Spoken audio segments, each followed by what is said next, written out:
to order, and understand that Director Raymond won't be joining us today. He has a health issue, which certainly wish him a speedy recovery on. And then I'll turn things to Ms. Kinnaman. Thank you, Mr. Chair. So just looking for a motion with respect to holding this meeting electronically without members of the public in the boardroom pursuant to the provincial health order. Okay, looking for a motion. Director Dixon moves, second Director Adamson. Any discussion? Seeing none, all in favor, contrary, the motion carries. Then the next item is your report from the Regional and Corporate Services Committee. Thank you. The meeting this morning, I believe the open part of the agenda may have been done in 10 minutes. There was really no discussion. All we did was go through the agenda items. So I have very little to report on today. In fact, I have nothing to report on today. So I'll turn things back to Ms. Kinnaman. Okay, then. So just looking for approval of the agenda, addenda, and late items. For a motion, move Director Adamson, second Director Angar. Seeing none, all those in favor, contrary, and motion carries. Next is 4.1. We have the draft Electoral Area Services Committee meeting minutes of March the 11th, 2021.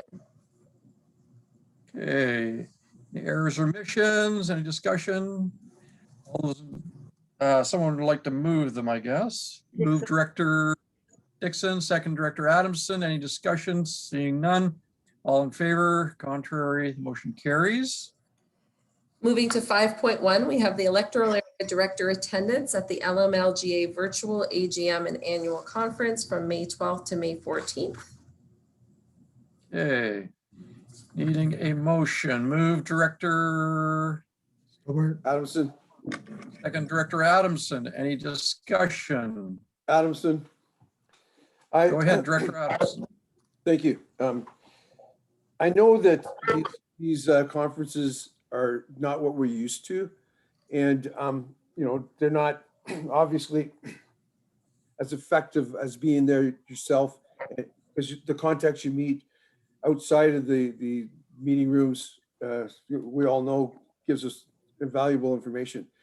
I believe that we have to support all our organizations at this time, because if we stop going to the conferences because we're not there, we're cutting into their budget for the year. And these organizations work extremely hard for us and bring things like the FCM that's coming up next. You know, FCM, UBCM, all these are things that fight for us, and we need to support them in this time. That's all I would say.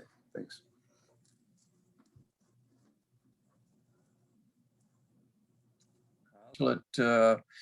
Argument. Any other discussion?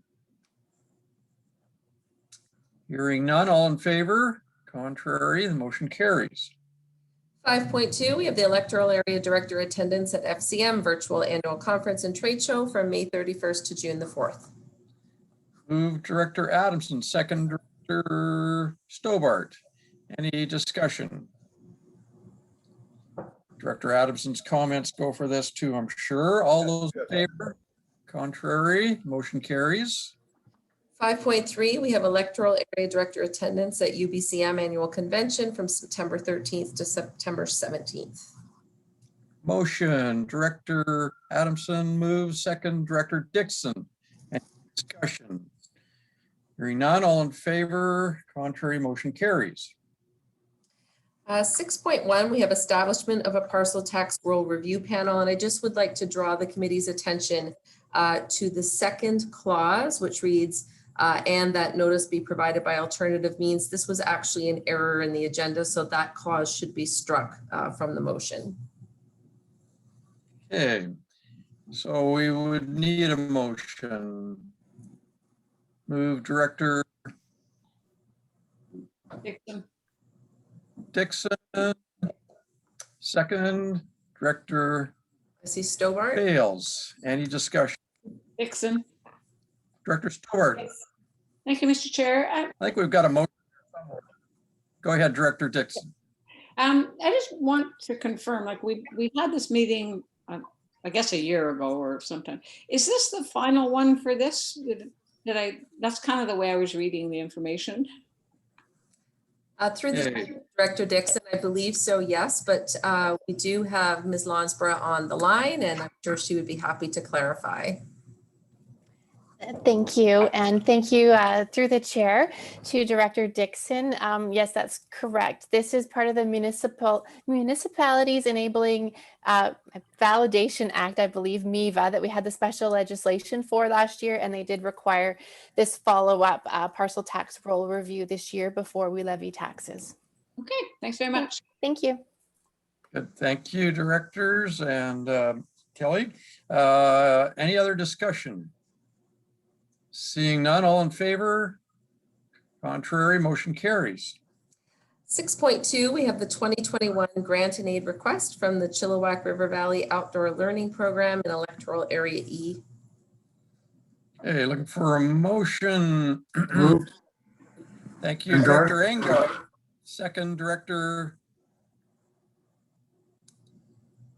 Adamson.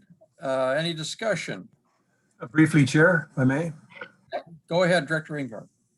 Yeah, if anybody looks at this and wondered why I reduced it from the original $1,000 down to $500, simply because I'm not sure how many students within the valley itself will be participating, and it may benefit more outside than in. So I think it's an excellent program. Love to see them here, and probably will continue to support it in the future. But at this time, I wanted to dip my toe in. Thank you. Thank you, Director Engar. Any other discussion? Dixon. Yeah, go ahead, Director Dixon. I just, really did want to say this looks like a fabulous program, and I hope it goes well for your Area E. Good. Thank you, Director Dixon. Any other discussion? Seeing none, all in favor? Contrary, the motion carries. 7.1, we have the Fvrd Electoral Area C garbage disposal fees and charges establishment bylaw number 1627. There is a motion for your consideration, and staff are available to answer any questions. You looking for a motion? Director Stobart Davidson. moves, and Director Davidson seconds. Discussion. Bales? Go ahead, Director Bales. Okay, I can't really support this the way it's written. And I have been getting a bit of feedback from residents, although they haven't had it long to look at it. So I would like to refer this back to staff, but I'll make that motion in a minute. First of all, people are wondering why they're subsidizing out of area users. That's one big concern. Currently, we've got over 130,000 in reserve and surplus, and I'd like to also see more of a spreadsheet on the total costs and the total revenue, because currently also tax assessments are up, in some cases 30%, so that's going to bring in a lot more revenue over the 5-year plan. That's one issue. And I just would like to see this done more in a spreadsheet fashion for the residents to get a clear picture of what the costs are and what's being brought in, and what the taxes and what are the costs to basically support this $2 extra charge, as well as the main thing I'm also getting kicked back on is the subsidizing of the out of area users. So I think that area residents need a better explanation, and I'd like to work with staff on doing a different presentation, and also get some time to consult with the residents. So if, excuse me, if I might interject, I believe this is the third time this issue has come to the electoral areas meeting. Is that right? Maybe if I could ask staff of that? Sure. Perhaps Mr. Chan, who's on the line, this is his report. Maybe he'd like to speak to this one.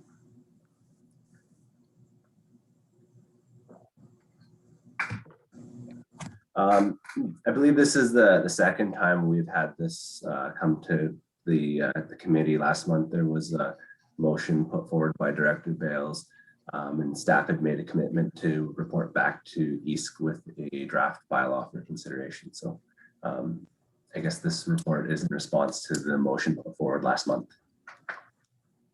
Okay, I thought this had been referred twice back to East, but anyways, I have a little trouble understanding how there hasn't been adequate opportunity for people to understand the staff report supporting this motion, and wonder just when this might be able to be dealt with, and that our engineering staff could move forward with other very pressing matters. Bales, Yeah, go ahead, Director Bales. I had asked to have a meeting with staff before this came to the agenda, just so that I could get a better spreadsheet and understanding of what the costs were for the whole costing. And when we had the meeting at the Harrison Mills Hall, that was over a year ago. I think it was either winter of 2019, I believe. We didn't really bring up the issue of bag cost, or it wasn't really discussed as one of the issues. The main issue was getting everybody into an area-wide plan. So I think this really needs to be a consultation issue with area residents. Some of them are already saying that it's double dipping and they want to see it all in their taxes, but they also want to make sure that they're not subsidizing out of area users. So that's the kind of feedback I'm getting so far. And I just think we need a more clear presentation in just a simple spreadsheet of what the costs are and why there needs to be the bag price and why we're subsidizing the out of area users. Mr. Chair, if I could just interject for a moment. I'm Please do. having a little bit of difficulty from a staff perspective understanding how much more technical information is needed and how a spreadsheet is different from what is provided in this report. I think the calculations provided, Mr. Chan, are pretty detailed and were clearly presented and how they were calculated. And I don't really understand the request for a spreadsheet. Well, for instance, out of the true cost of garbage is $11.28, but we're this suggests that we should only charge $5 a bag for out of area users. So basically, we're still subsidizing out of area users by $6.28. So people would like to understand why and what that $6.28 represents, things like that. So and also This meeting, Mr. Chair, perhaps at this meeting would be, this is at a committee meeting, this is a good opportunity for Mr. Chan to explain this to Director Bales if it wasn't clear in the report. Okay, thank you, Ms. Kinnaman. Turn to Mr. Chan and try and get an explanation of just where. Sure, through the chair. I guess one of the challenges is in the term that's being thrown about, which is the true cost of garbage. There's a number of different ways of looking at that. And in my report, I've attempted to capture what the total cost per bag is, which is basically the total service area expense divided by the number of bags that are collected. And that's that $11 that Director Bales is referring to. But we also reference what we've called the incremental cost per bag of garbage. So that's basically ignoring the fact that there's already a bunch of sunk costs with respect to that service. It already costs us a set amount of money to keep those transfer stations open regardless of the volumes that are processed. So that would be paying for the site operator, site maintenance, snow contractor, hydro, internal overheads, etc. And then there's these incremental costs that change depending on the volumes of waste that are processed. So that would be our hauling costs, our tipping fees at the landfill. So what we've done is we've looked at basically what those incremental costs are, and then taken a look to see, what the incremental cost is per bag. And that's what we were suggesting that the tipping fee be for out of service area users.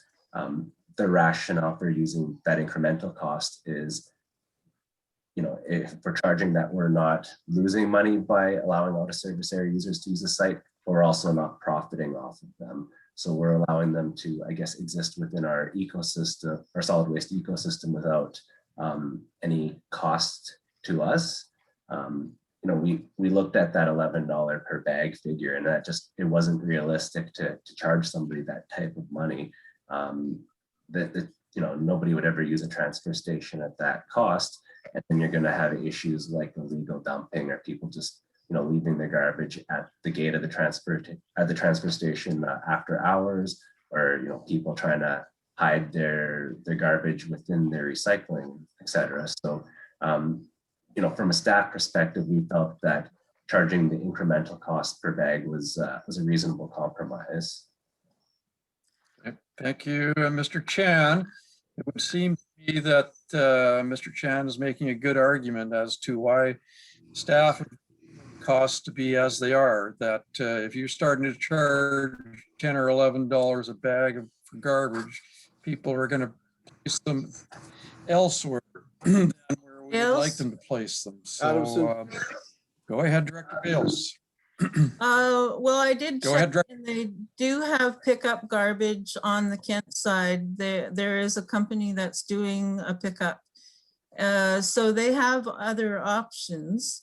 But as far as that goes anyway, people just want to feel like there's equity between what they're paying for all the service that on their taxes and what the out of service area. And they would, I think we need a current spreadsheet for the first quarter of this year, because we're operating under a different system. The assessments that are coming up are up as high as 30% more, so that brings in more revenue. So people would like to see a new assessment done of what is needed on this service.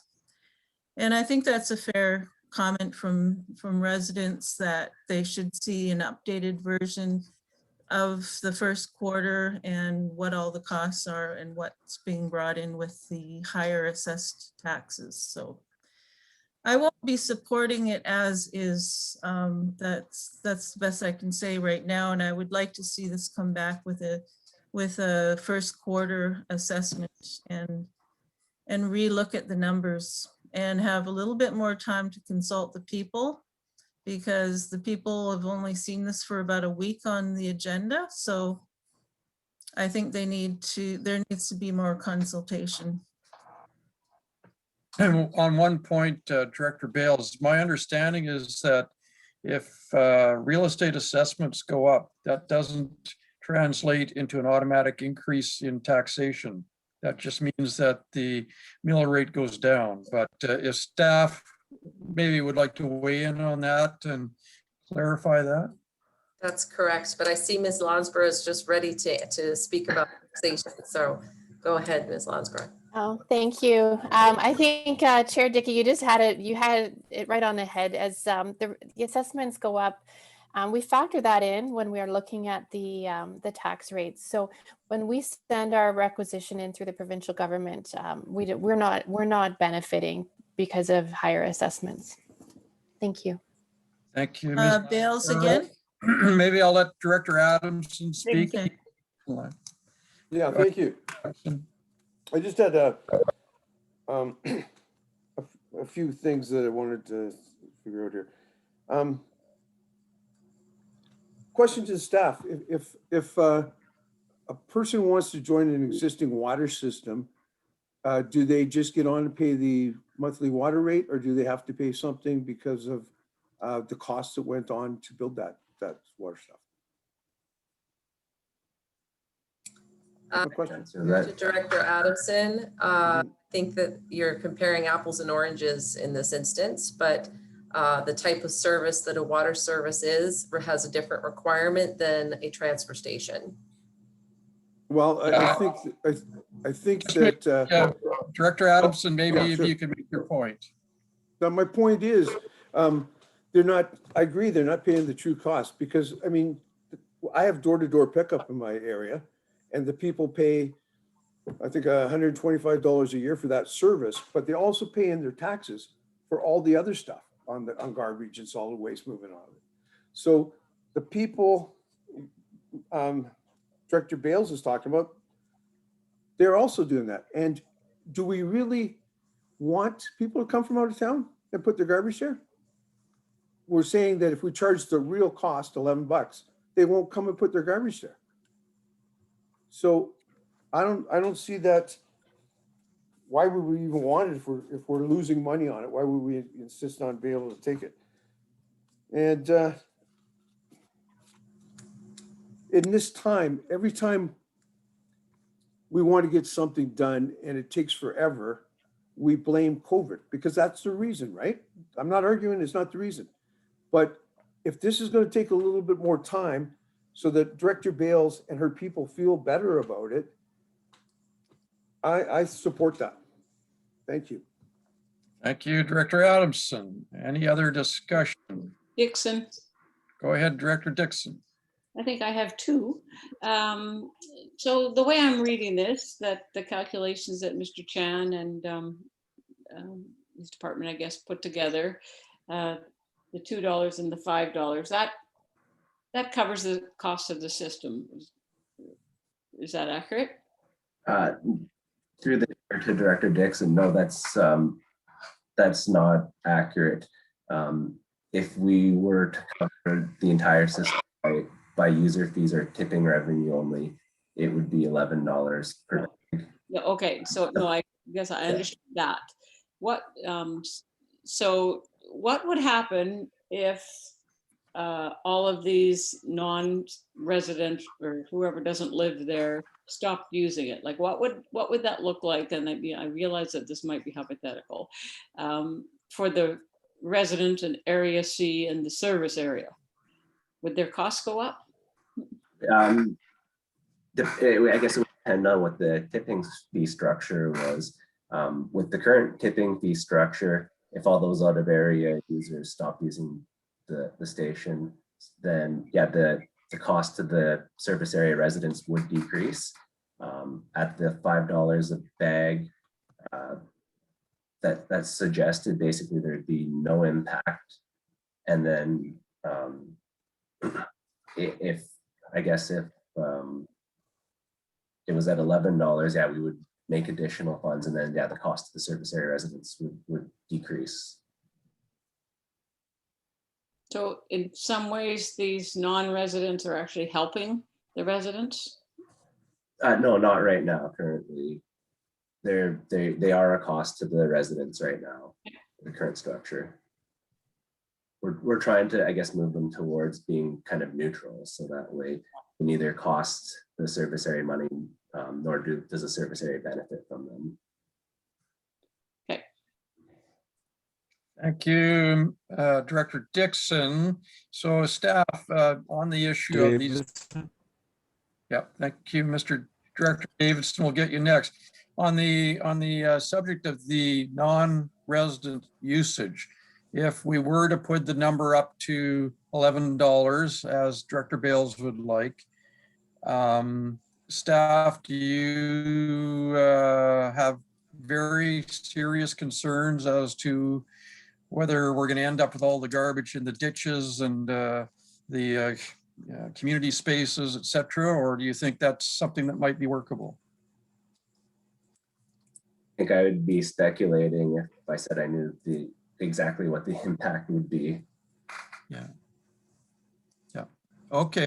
Thank you, Mr. Chan. Director Davidson. Thank you, Chair. So, yeah, I think along with there might not be complete understanding on what's meant by incremental costs. Going through that facility, the incremental cost would be cut in half, and if the number of bags goes per bag would essentially double, more or less. So I think the incremental cost route seems like a very reasonable compromise to me, and I don't know if the rest is just challenges around communication of that and and trying to help people understand what is meant by incremental cost. It does leave the facility has to exist whether or not Kent is allowed to use it or not. And incremental cost makes perfect sense to me. The only other thing I would just throw into this whole conversation, I don't know if at some point, if it's worthwhile, and this is just a future consideration, working with Kent on a sub-regional service area so that we can avoid future communications around this kind of issue, having to explain this, having one rate for.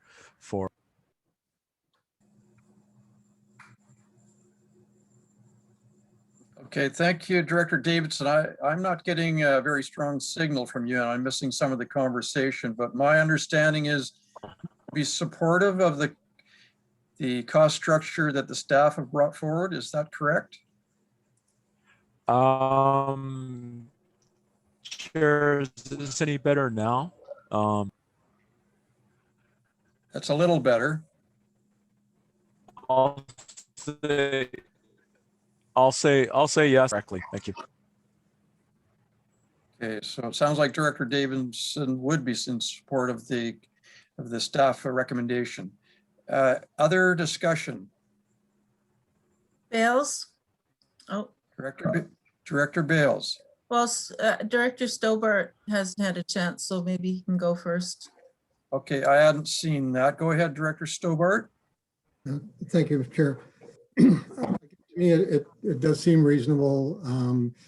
You know, the set costs are there regardless. If nobody came out from the Kent side, those costs aren't going to change. So I think at $5, I think it's quite reasonable.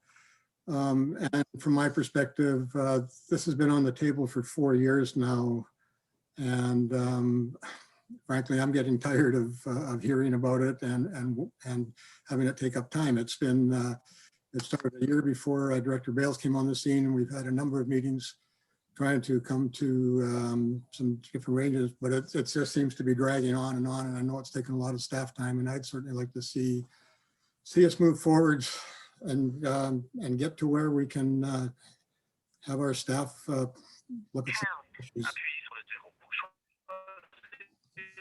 Okay, thank you, Director Stobart. Would you like to call the question on the issue? No. No, I was asking Director Stobart. Well, he's gone. It's my turn to talk. Yes, I would like to call the question.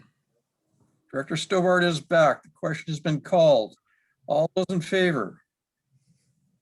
Sorry, Mr. Chair.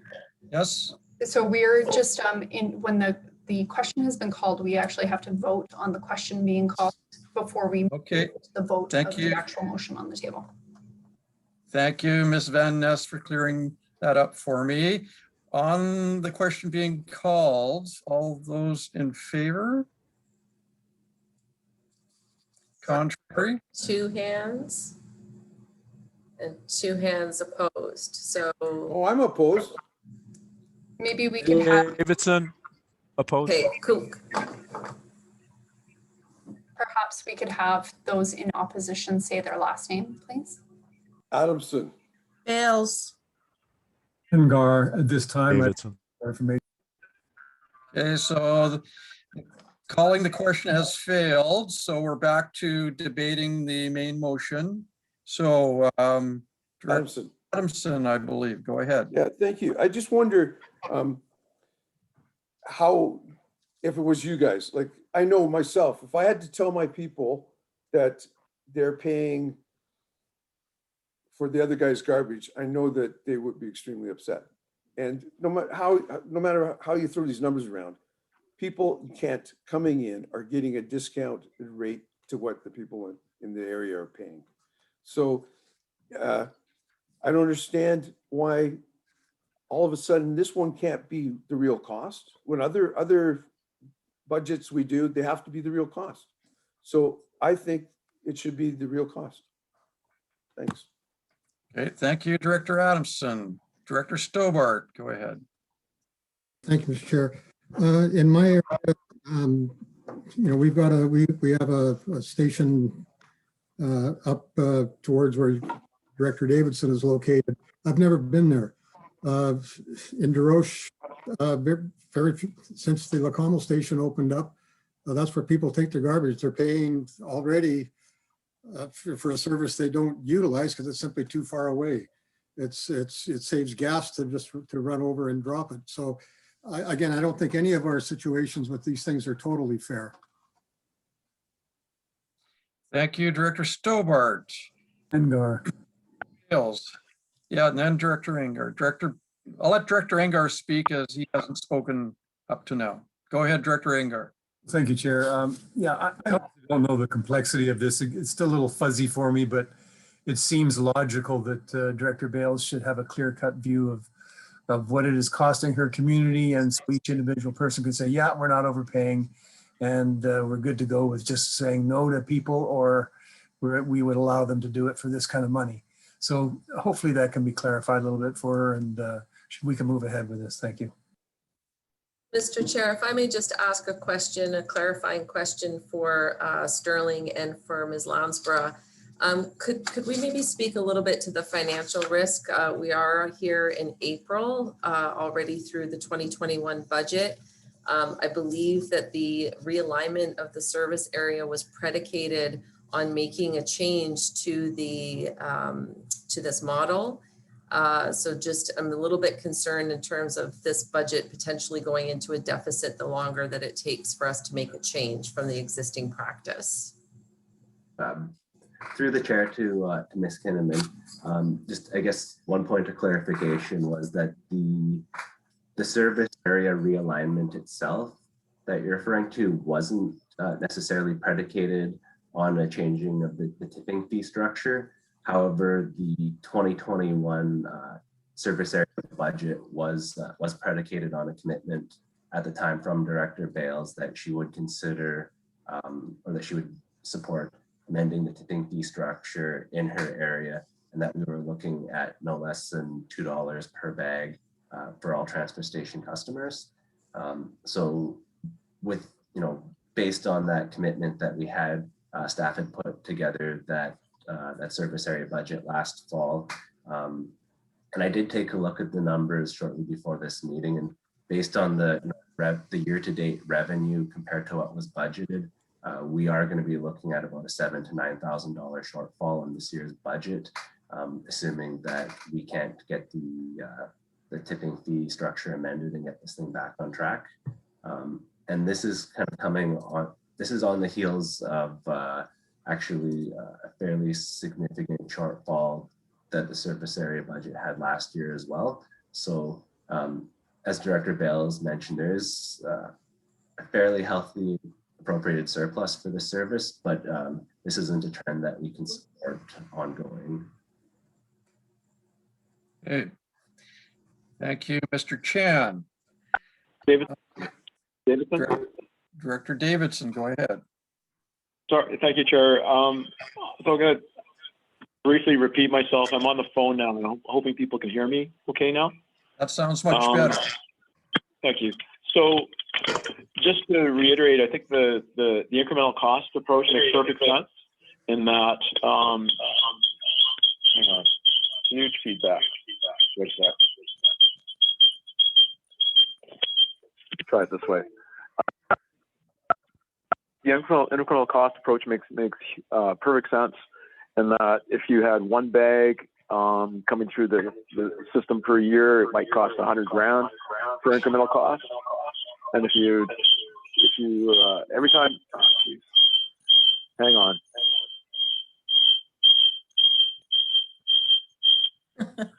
Okay, one more try. All right.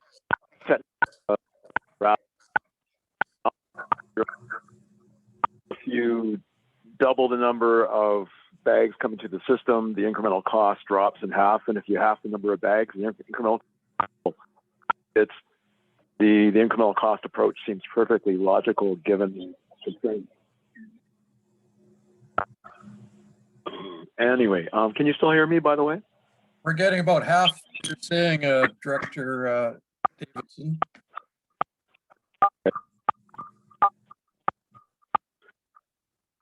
Try muting video. Hang on a sec here. I'm trying to kill it. I'm just wondering if maybe if we have Director Davidson exit the meeting and then rejoin, we might be a little bit more successful in getting a good connection for him. Okay, we'll let Director Davidson work on his connection. Is there any other discussion? Bales? Director Bales.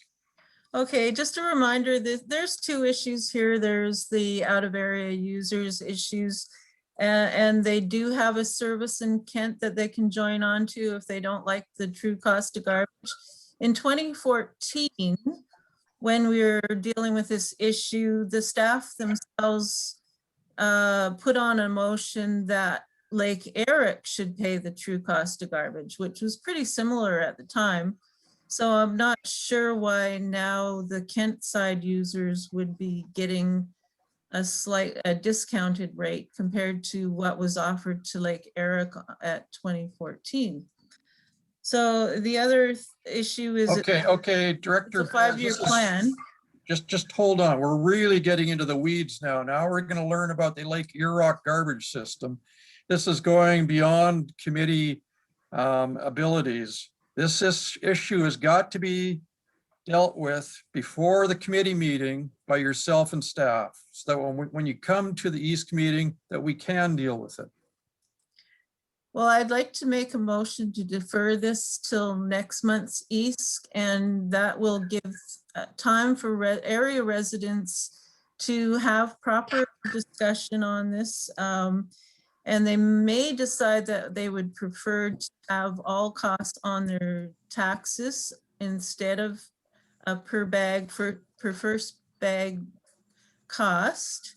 And it's not, Area C is not the only one that does it as a 0 first bag cost. Area B has that in Sunshine Valley, I believe. There's different systems in different areas. So I don't see why we have to line up to a specific system. I would rather talk to area residents and decide what system they would prefer to be on. Okay, thank you, Director Bales. We have a motion to defer. We have a very large agenda today, so we have to get through this. So on the motion to defer, do we have a seconder? So it's we're referring it back to staff. We're referring it back to staff to present a number of options to the community and then bring it back to the May East. Is that correct? That would be correct. Yeah, sure. Thank you. So a seconder, Director Adamson. Second, and go. So on the referral motion, all those in favor? Contrary?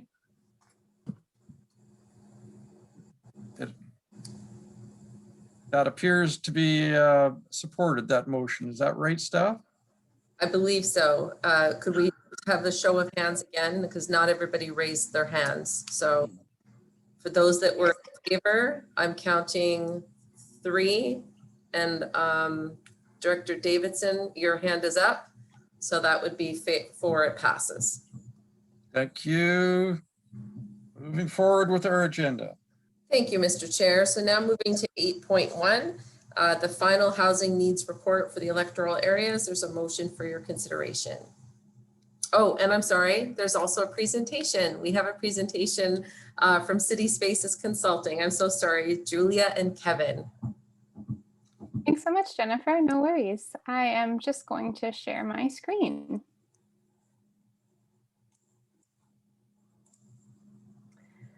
Okay, thanks so much for having us here today. Even though here means my bedroom in East Vancouver, we're really excited to be able to share with you the work that we've completed to date. My name's Julia Bain, and I'm a senior community planner with City Spaces Consulting, and I'm joined today with my colleague, Kevin Green. So in terms of what I'll speak to today, I'll give you a quick overview of the project purpose and process, speak to some key data findings, and then spend some time on household profiles that we've developed. And then we'll have some time for a Q&A as well. So in terms of the project purpose and process, we completed housing needs reports for the FVRD's electoral areas. And a housing needs report identifies populations challenged to afford housing in the local market. So that might be singles, seniors, different population groups, as well as housing gaps. So that might be purpose-built rental, accessible housing. And what we do is we take different data sets, quantitative data from census and BC stats, and we do consultation with local stakeholders, community members. And taking those sets of data together, we try and triangulate and understand those particular housing challenges. The action plan piece outlines tools to address some of those challenges and gaps, so it's a bit more of a strategic document. And just thinking too in terms of the legislative context, this is now a legislated requirement as of 2019, so the work that we've done adheres to those standards. In terms of the project process, things got started last August, and we retooled slightly. Initially, there was a December timeline that we were trying to hit, but with some challenges related to engagement because of COVID, we needed a little bit more time. So we bumped things back and had time to sort of retool and spend some work through the winter months on our analysis. But we're excited to be at that last star in April. So in terms of engagement, things obviously happened virtually given the current circumstances. We were able to host some virtual focus groups. 2 of those were hosted with different stakeholders across the different EAs. There was an online housing needs survey that received close to 500 responses, and then some additional stakeholder interviews to follow up with folks who weren't able to attend focus groups. As you can see in that little diagram on the right, there was a bit more participation and less participation from particular electoral areas. So EAH obviously stands out there at 29%. As well as EAA at 0%. So some good food for thought here, and just in terms of making sure that future studies really do have that representation, and maybe different approaches are needed in particular areas. So in terms of key data findings, looking at population of the electoral areas in this sort of left-hand quadrant up here, from 2006 to 2016, there wasn't very much growth that occurred. I will caveat that and just say that certain electoral areas obviously have distinct patterns, but looking at the electoral areas overall, you see an annual growth rate of 0.1%. And that's compared to the region overall, which is at 1.5% annual growth rate. So the electoral areas are growing at a slower rate. Overall, again, the population of the electoral areas is older. The median age was higher. There was a higher proportion of seniors and a lower proportion of youth and children. In terms of housing, you see a homogeneous housing stock in the EAs. So single detached homes comprise 81% of the housing stock. And the other percent, that 18%, is broken down into those pink colors, with movable dwellings comprising 16%. And a movable dwelling would mean a mobile home, a recreational vehicle, things of that nature. So one of the things that comes to mind here is just thinking about the accessibility of housing with an older population. When you do have such a high proportion of single detached homes and movable dwellings, that may be cause for concern as folks look to age in place. And to that point, the housing in the electoral areas is older than the regional district overall. So you can see that green bar represents the proportion of homes that were built in particular years in the electoral areas. And clearly that green bar is higher in those first kind of yearly categories. So there's a higher proportion of older homes in the EAs. And again, that might be something to flag when it comes to accessibility, the state of repair of homes, things of that nature. So in terms of the household profiles, this was an interesting exercise we completed based on engagement and data. We developed 8 different household types that are sort of representative of different households in the EAs. They by no means speak to every household, but they're a good sort of representation of the different kinds of trends and patterns that we heard by looking at data and through consultation. So our first household profile is a retired senior couple. They're living in Boston Bar and they'd like to downsize. They could list their 3-bedroom home for around $250,000 as per current real estate listings, but they're worried they may encounter some challenges to sell. So there's limited employment opportunities in EAA. There's been limited growth in recent years. There also aren't that many smaller homes available for purchase, and the adequacy of dwellings in EAA is a huge concern. That proportion is very high. So the number of homes in need of major repair is quite significant, and major repair refers to defective plumbing, structural issues, electrical things, really substantial repairs that are needed. So for this couple, the affordability is not as much of an issue. It's really that availability piece, and they may need to move to Hope to find a smaller, more suitable option.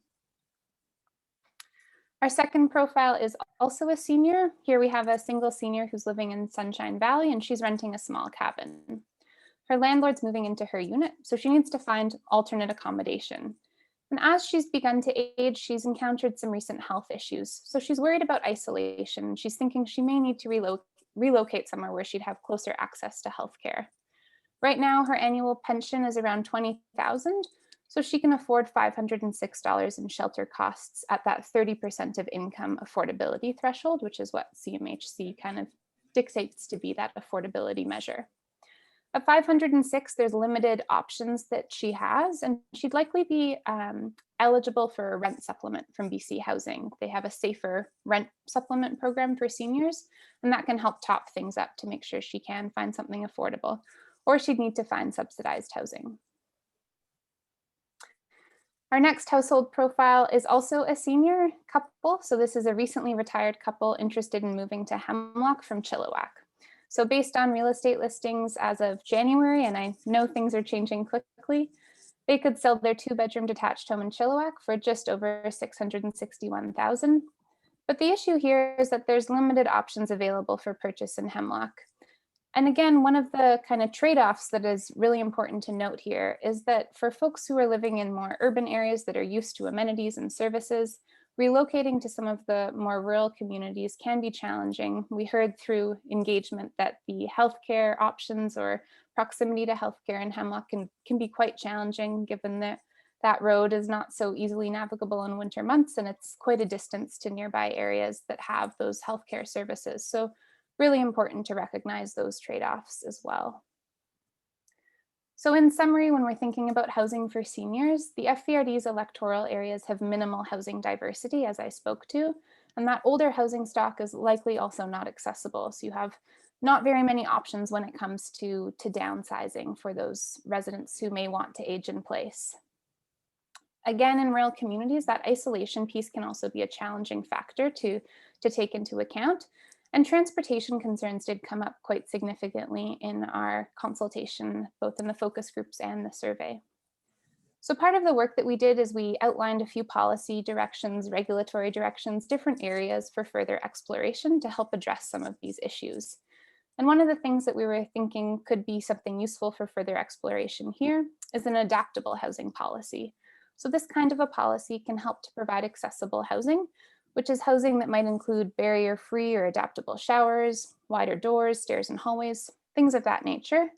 And a local government would typically require that a certain proportion of new units are built to adaptable or accessible standards. So something worth of further consideration on that piece.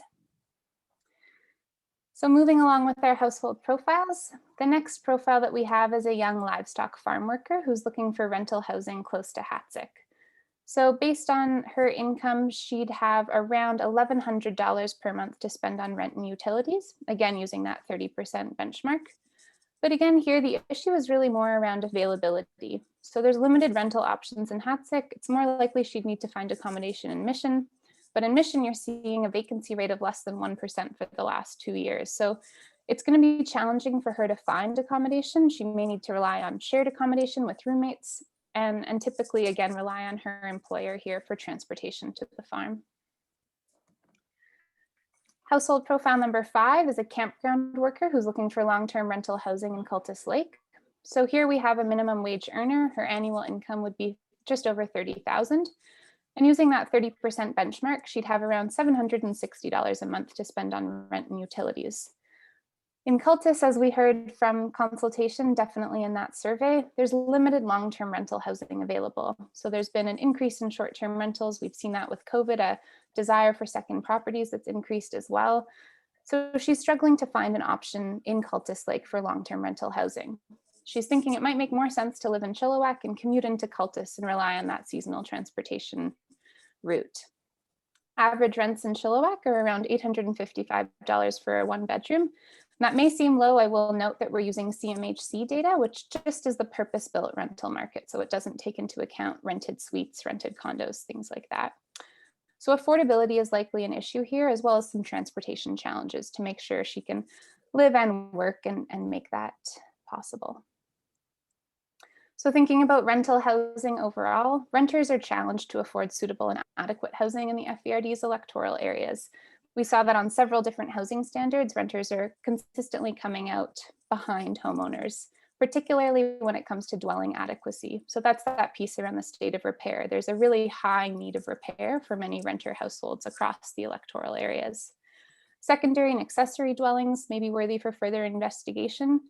And while a non-market rental housing project is definitely needed, it can be challenging from a viability perspective to build a new multi-unit project away from urban centers. So one of the things we've proposed here for further exploration would be a standards of maintenance bylaw. And this bylaw provides local governments with powers to enforce basic levels of maintenance and safety for rental accommodation, which would be really beneficial given that there are so many homes in need of major repair. So such regulations would help address those conditions, and the local government would have the ability to issue warnings, fines, things of that nature for folks who aren't complying with regulations. Moving us along to household profile 6. This is a middle-aged single person experiencing homelessness. So they're currently sleeping in their trailer south of Chilliwack. They had been working part-time as a grocery store cashier, earning around $15,000 annually. And at that 30% benchmark, they'd have around $380 per month to spend on rent and utilities. They've recently been evicted, and with no other options, they've taken to sleeping in their trailer. So here, that gap between what they have to spend on housing and what the cost of housing is quite significant. They'd need quite a substantial rent supplement, or they'd need to access subsidized housing. And we did hear some challenges about folks sleeping in encampments and things like that, and some jurisdictional issues around that piece as well. So happy to get into some of those themes in more detail in the Q&A. When we're thinking about affordable housing, again, using some of those metrics that CMHC provides, housing isn't affordable for around 20% of households in the FVRD's electoral areas. So that's that 30% benchmark. With an aging population and higher median ages, there's likely a bit more of a reliance on fixed incomes there. So that's a challenge when it comes to the affordability piece. And as you're all probably aware, with rising home prices in the Fraser Valley, these affordability challenges are likely to intensify, and that knock-on effect as folks are perhaps relocating from other areas in search of lower cost housing, that sort of bumps things down the ladder and can make things quite challenging for lower income households.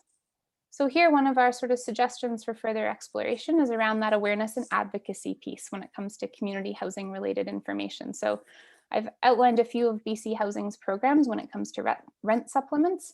There's other programs from the provincial government, tax credits and things for folks who've made improvements to ensure accessibility of homes. So just increasing that kind of communication and making sure that people are aware of those programs can be quite beneficial.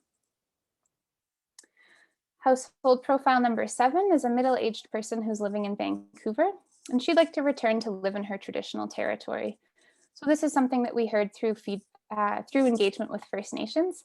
There's limited on-reserve housing, and it's challenging for people who would like to move back to their territory to find housing. So there's a real interest here in exploring culturally safe housing options, possibly intergenerational housing models where elders could live with youngsters.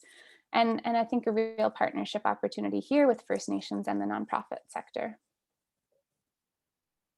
So our last profile is a young family who are currently renting in Chilliwack and interested in purchasing a 3-bedroom home in Popcom. So they're currently earning around $209,000 a year as a lawyer and police officer. The median or the benchmark price of a detached home in Popcom was $846,000, just above that in January. And given their income and some family assistance with the down payment, they'd be able to afford a home of just below $857,000. So they're just able to make that work in terms of benchmark prices, but it will be important to monitor real estate trends as things have really, really heated up recently. So thinking about housing for families, there's a real connection here when it comes to jobs, employment opportunities. People move to where jobs are, and that's where schools can kind of be developed and things like that. So we're seeing different trends across the EAs where folks are moving based on desire for recreational properties, but also where local employment opportunities are available. It'll be important to monitor those price increases and just kind of keep an eye on the real estate market as things have kind of taken off in quite a dramatic nature recently.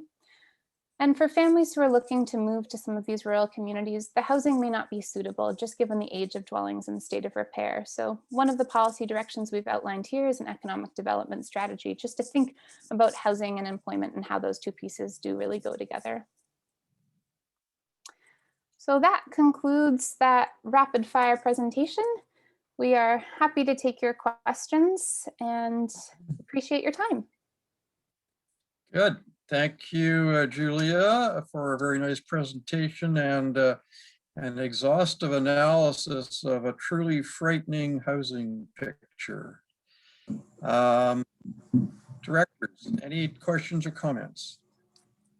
Go ahead, Director Bales. Yeah, I've been thinking a lot about these kind of topics for a while, especially there's been a lot of people camping out in Area C for sure. Also, I think about the aging population and after the year we've had, a lot of people just don't want to go into care homes, and I don't blame them. And we've been working on the coach house kind of idea for a while, or a secondary suite, and I'd like to see that move along. But also I was thinking there's a model in the States that I heard about on a documentary where they were allowing zoning for 3 elders to live in a house together, especially if you lose a spouse. So the idea would be that everybody would have their own space and possibly their own washroom, but they'd be living together, so there'd be kind of a buddy system if they had health problems or something like that. And you could possibly even have a suite for a care person to live in the house that might be working in the area. So there'd be a sort of a secondary idea there. But I think people are really going to be anxious for other care systems other than what we've been seeing in the last year. So I'd really like to see something like that get moved along as far as making it easier for zoning for that. That's my comments, if you have any feedback. Good. Thank you, Director Bales. Any other discussion? Davidson? Director Davidson, go ahead, please. It's probably easier if I can ask somebody to share their screen and bring up a page in the report. I have questions on it. Sure. Is there a particular page number? Yeah, 526 in the PDF. Okay, let me see if I can pull that up.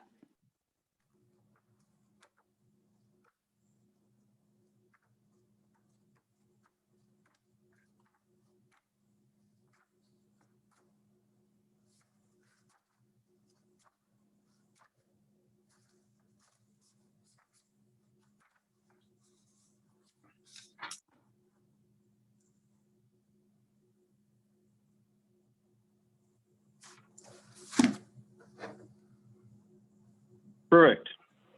So I was reading, I was looking online a little bit and understand that it's the summary report that this is page 1 of for Area F that is required material to go to the province. Everything else is kind of optional beyond the summary report.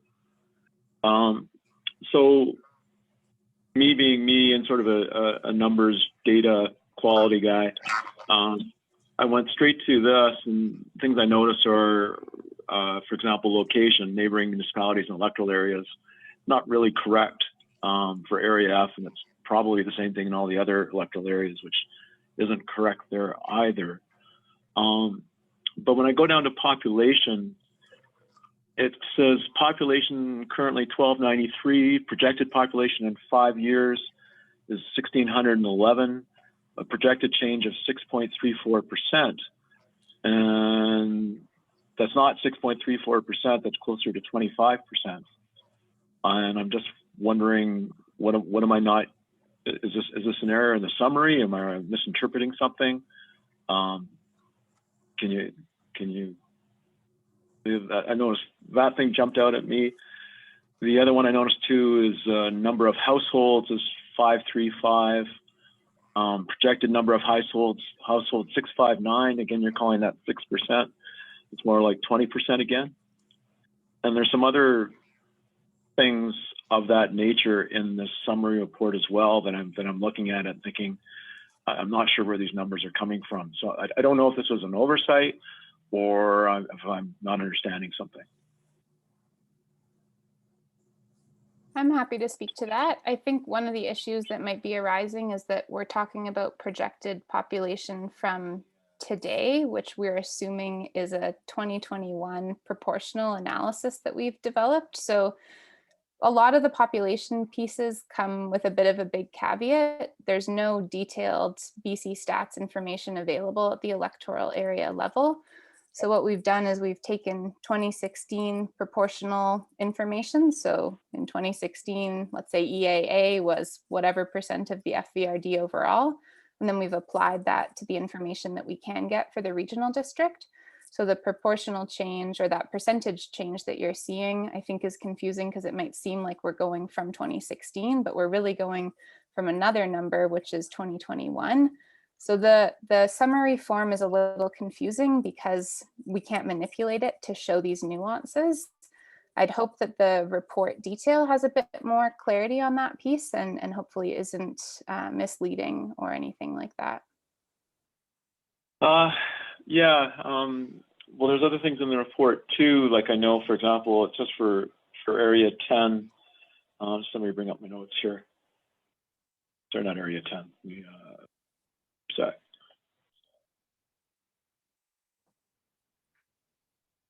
One of the comments is that I think he said for area F that there were only 2 non-market, this was page 492, there are only 2 non-market housing units administered by BC Housing, and BC Housing administers 2 rent supplement programs, of which there was a total of 1 recipient in EAF.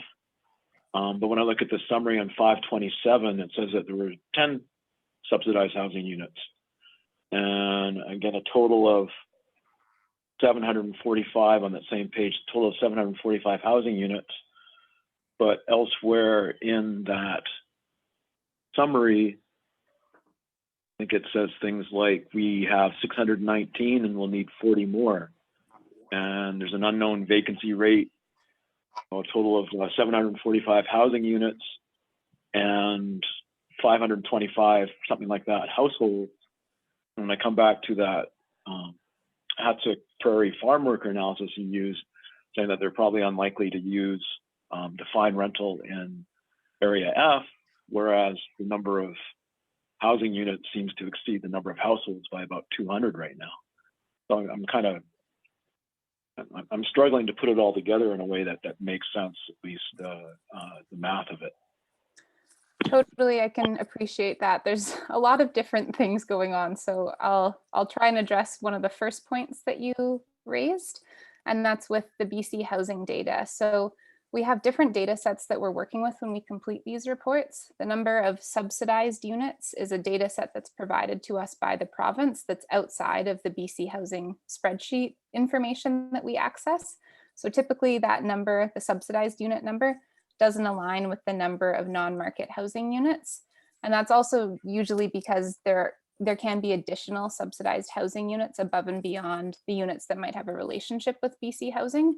So BC housing units are one kind of component of that subsidized piece. So that might be why there's a bit of a discrepancy there. And then when it comes to the availability of rental housing, we were quite limited in our understanding of rental vacancies in some of these electoral areas, just because we're relying on Craigslist, Kijiji, other rental listing sites to determine what rental housing might be available. For most of the EAs, there were very limited listings. So while there are a number of renter households or a number of units that might be occupied as per 2016 census data, what might be available when we do a market scan doesn't necessarily correspond to that. So there's a bit of a difficulty there just with the data availability. I don't know if there's anything else you might want to add, Kevin.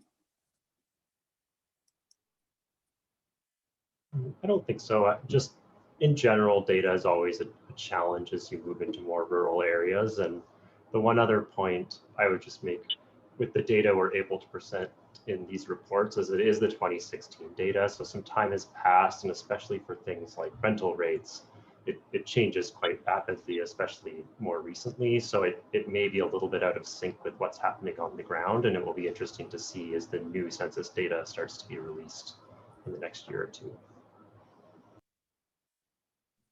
Good. Thank you, Julie and Kevin. Director Davidson, did you have anything further to add? I'll let somebody else jump in if they're interested. I still personally struggle with that summary report when I see number A divided by number B should give me a percentage, but it doesn't. Yeah, I'm just trying to get my head around it. I hear what you're saying though, but I'm good for now. Thank you. Good. Thank you, Director Davidson.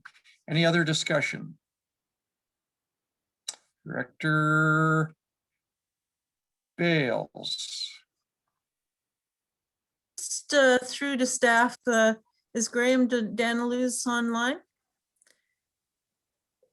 I just wanted to ask how close we are to the zoning or to doing the secondary housing kind of concept that we've been working on for years as far as like coach house theme. I know that we did the survey and some neighborhoods don't work well because of a lack of parking and things like that, but then other neighborhoods do work well. So I'm just wondering about an update on when we could see something like that come to fruition.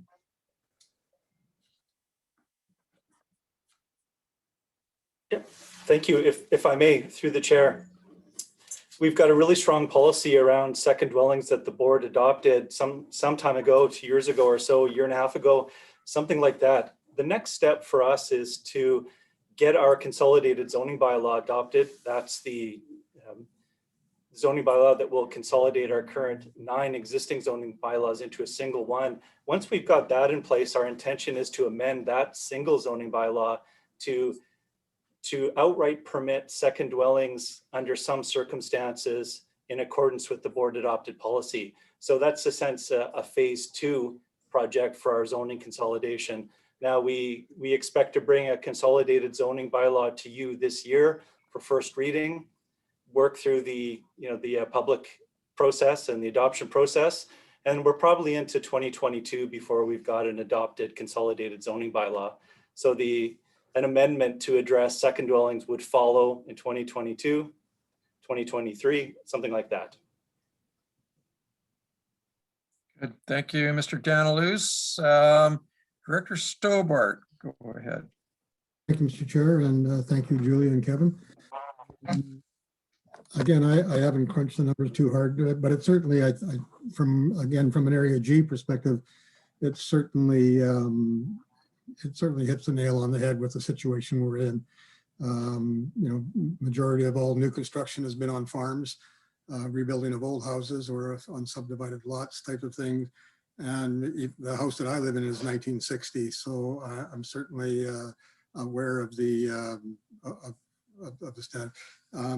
Unfortunately, I don't see many options for us. There's very little we can do in the way of things like secondary units because there are such a small number of properties outside of farmland, outside the ALR, and heavily restricted and then becoming more restricted all the time. So I'm not sure if there's going to be any answer for my particular area. Again, one of the lower valued areas as far as housing goes as well. So again, I do hope this does supply some information to the province, and perhaps there'll be some additional additional aid down the road to maybe look at some of these things. But long range, I would hope so, but I won't be holding my breath. Good. Thank you, Director Stobart. Any other discussion? Dixon. Go ahead, Director Dixon. Thank you, Mr. Chair. Thank you for the report. There's definitely a lot of information in there. So I'm Area H. So again, we've got the farmland thing, but we've also, you touched on it very briefly, the kind of like, almost sometimes feels like a battle. Like the people who live here, me included, move to a rural area. So when you start talking about, gee, there's no services in the rural area, then it feels like we want to turn all the rural areas into cities. And, you know, we have a lousy road, we have this, we have too much traffic, you know, and on and on and on. And so I guess it's my struggle, and I know some of the people up here, their struggle again is that balance. So perhaps as we go down the road of looking at coach houses and secondary suites in certain areas that might may be addressed, but certainly in my area, I know that as soon as those discussions start, it will be, but the traffic is already horrendous. And we absolutely lack any support from the province to really do much to improve roads and things like that. So I think that's the pressure, or that's one of the things that I feel. Good. Thank you, Director Dixon. Further discussion. David. Director Angar, go ahead. Thank you, Chair. My area is E, Chilliwack River Valley, as most of you know. And I've been a proponent for some time of have 5 kids and 10 grandkids, the need for more opportunities for young people to purchase a home. And it's very challenging in today's market. Fortunately, my kids are pretty independent and have high-tech jobs and make good money and can work from home. But I know a lot of other ones are struggling. So I would love to see us over time become even more creative and flexible with allowing in certain areas secondary suites, carriage homes. What do we need to do to upgrade existing small parcels that aren't currently in our sites to facilitate more people living on a smaller area, you know, increasing standards around septic fields, well situations, what kind of creative septic fields could you put in? My stepdad was a soil bacteriologist and had his own company installing and manufacturing small, highly efficient septic systems that were usable in areas where you didn't have space. So I don't mean to ramble on. I think there's some more creativity that needs to take place to really make an impact in providing greater ability for people to have more people living on a smaller area. Thanks, that's all I have to say. Good, thank you, Director Angar. Director Davidson. Thank you, Chair. So my kind of non-numerical blurb I wanted to share, and this was a little bit similar to what Director Dixon was saying, is that for me, a certain amount of the narrative, I'll wait for the chair to come back.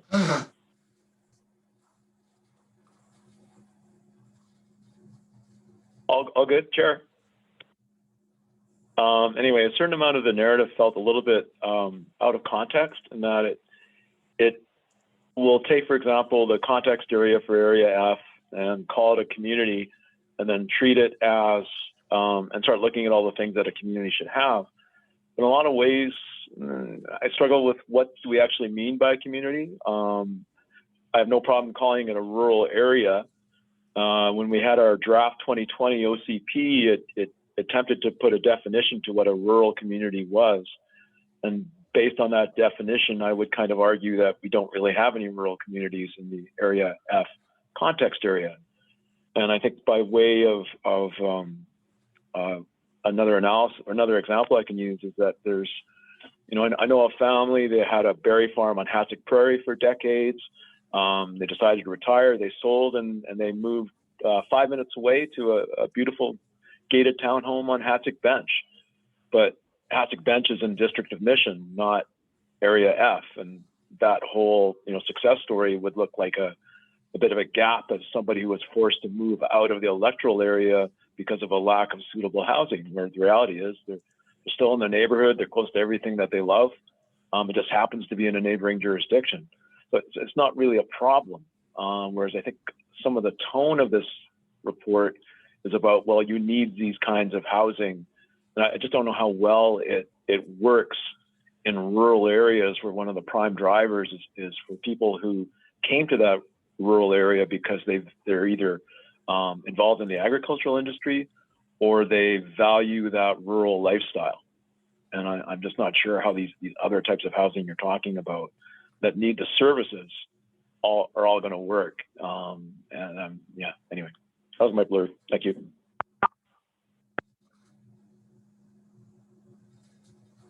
Adamson. Hello? I think Director Dickey. Here we go. Oh, good. Go ahead, Director Adamson, and I apologize for being. No worries. I appreciate the report. We are working on the secondary buildings in the electoral directors areas. And I noticed in Area B, and I'm sure it's probably everybody's, that the private sector is trying to fill this need. So what they're doing is they're putting several trailers on a lot. And like at Dogwood, I got a guy, he's built a big fence, nobody could see in, and he put like 6 trailers, and where's the septic going? You know what I mean? We have to at least regulate all these things, make sure that our communities are people are living in safe communities. I think it's great. I think we're going to see big changes in the area. And I like it. Thank you. Good. Thank you, Director Adamson. Any other discussion? Hearing none. Thank you, Julia and Kevin, for, like I say, an exhaustive report, but an issue that is endless debate amongst ourselves, and a very difficult thing to address for all of us. So thanks again, and we'll use your report for years to come, I'm sure. Turn things back to our CAO. So, Mr. Chair, we would just need a motion on item 8.1 related to the presentation on final housing needs report for the electoral areas. For a motion, move Director Adamson. Second Director Angar, I'm hoping. All those in favor? Contrary, motion carries. Thank you, Mr. Chair. So now we move to item 8.2, which is community feedback received by the Fvrd regarding a proposed film studio at 44390 Bayview Road in Electoral Area C. Thank you, Ms. Kinnaman. Any discussion from directors? Obviously, this is becoming a very controversial application, and all of us have received a number of messages. I have not sure that I've found any in support, but certainly a huge number of them are in opposition. Any discussion? No, seeing none, we will move forward. Thank you, Mr. Chair. So 8.3 is official community plan amendment bylaw number 1628 to revise clerical errors and include unintentionally omitted policy statements and incorrectly numbered footnotes. There is a motion for your consideration. For a mover, move Director Stobart. Second, Director Dixon. Any discussion? Seeing none, all in favor? Contrary, motion carries. 8.4 is the tourist accommodation uses at Strata BCS 3022, which is the cottages at Cultus Lake. There's a motion for your consideration. For a motion, move Director Dixon, second Director Angar. Any discussion? Dixon. Seeing, yeah, go ahead, Director Dixon. All right, I'm busy scrolling through 600 pages. I want to thank the staff for their work on this. I know this has been an ongoing concern with the strata. And so one of the things that jumped out to me, the concern often with the rental really is the parking issue. And I recognize that I believe the strata indicated that that wouldn't be a concern. I just want to confirm that if staff have any thoughts on that. Typically, the stratas don't seem to have enough parking. I know Aquadel, people who live in the Aquadel strata, or if they run out of space in their own driveway, are out on the road all winter, all year long, really. Currently, there are 3 of them. And so I just, I don't know if that's the case. So if the staff could comment on. Mr. Donnelly? Okay. Thank you. Through the chair. I do think that there's a somewhat increased risk that overflow parking from short-term vacation rentals within the cottages could wind up on Columbia Valley Highway. We've seen that kind of parking in the past. And one of the challenges with short-term vacation rentals is that people are on vacation. They're there to meet up with their friends, have some fun, walk down to the lake. And so even if an entire dwelling unit is rented to vacationers, there's 2 parking spaces that come with the home, of course. But if we have 4 parties involved in renting an entire home, or the renters, the short-term vacation renters have guests over for the evening, we can see that there can become a parking problem. So we don't have. I think there isn't a little bit of an elevated risk of seeing more parking on Columbia Valley Highway. And that's an issue we would have to continue to work with the Ministry of Transportation and the RCMP to address. It's not something we've got the authority at this point to ticket or to regulate. We just would need to be on it with our partners. I would also add too that we can work with what we're hearing from the strata is that they want to take responsibility for short-term vacation rentals within their development. Mm-hmm. And one thing we can do is work with the strata so that when people are renting their homes, they're talking to their guests about the number of parking spaces, about the unacceptability of parking on Columbia Valley Highway, and see if we can reduce the risks of inappropriate parking through those kinds of discussions. Okay. One more, if I may, Mr. Chair, just follow up. Go ahead. That sounds actually really, really great. I know it might spill over.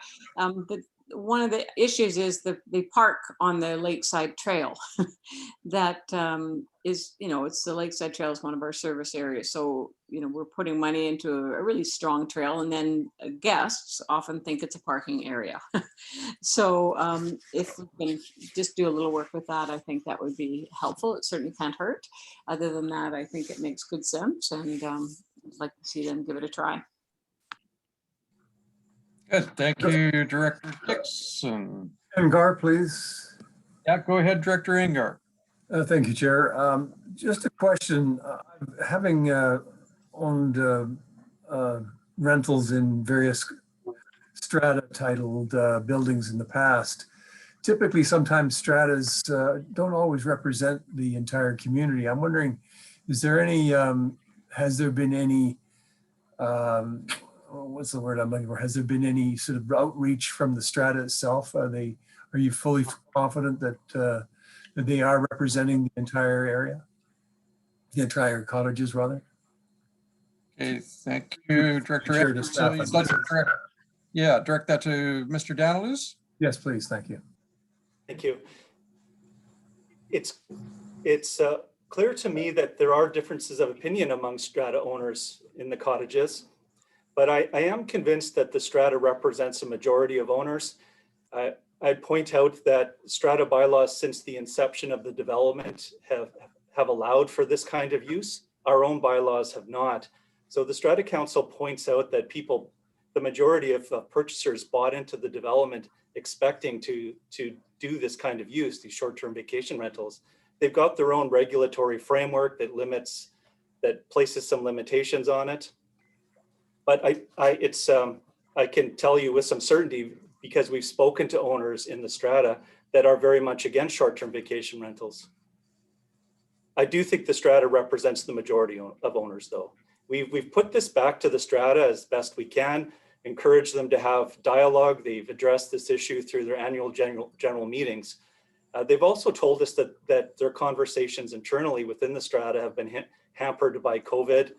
They're somewhat reluctant to, to have, they of course can't have community meetings, and they've expressed a reluctance to use digital, Zoom and other techniques to have more involved conversations. So I think it's important for you to know that their own internal conversations have been somewhat limited. And if I may follow up, Certainly. I noticed in the report there that there is sort of recourse if the board at some time says, yeah, things aren't working out and we need to go back in and have some oversight. Certainly, it's a simple matter of a board resolution to resume enforcement efforts or to point us in the direction of a particular problem to pick up enforcement if that's needed. Very good, thanks. Good, thank you, Mr. Danluce, and thank you, Director Angar. Any further discussion? Adamson, Director Adamson, go ahead. I just got a question. Like, we're going to be taking, we're doing the policing on this, right? Are we getting any funds to do that? Or To staff. Mr. Danluce? The recommendation to the committee is that the committee and board pass resolutions that would have us not enforce our zoning bylaw with respect to short-term vacation rentals within the cottages, and the cottages itself would enforce their own internal strata bylaws.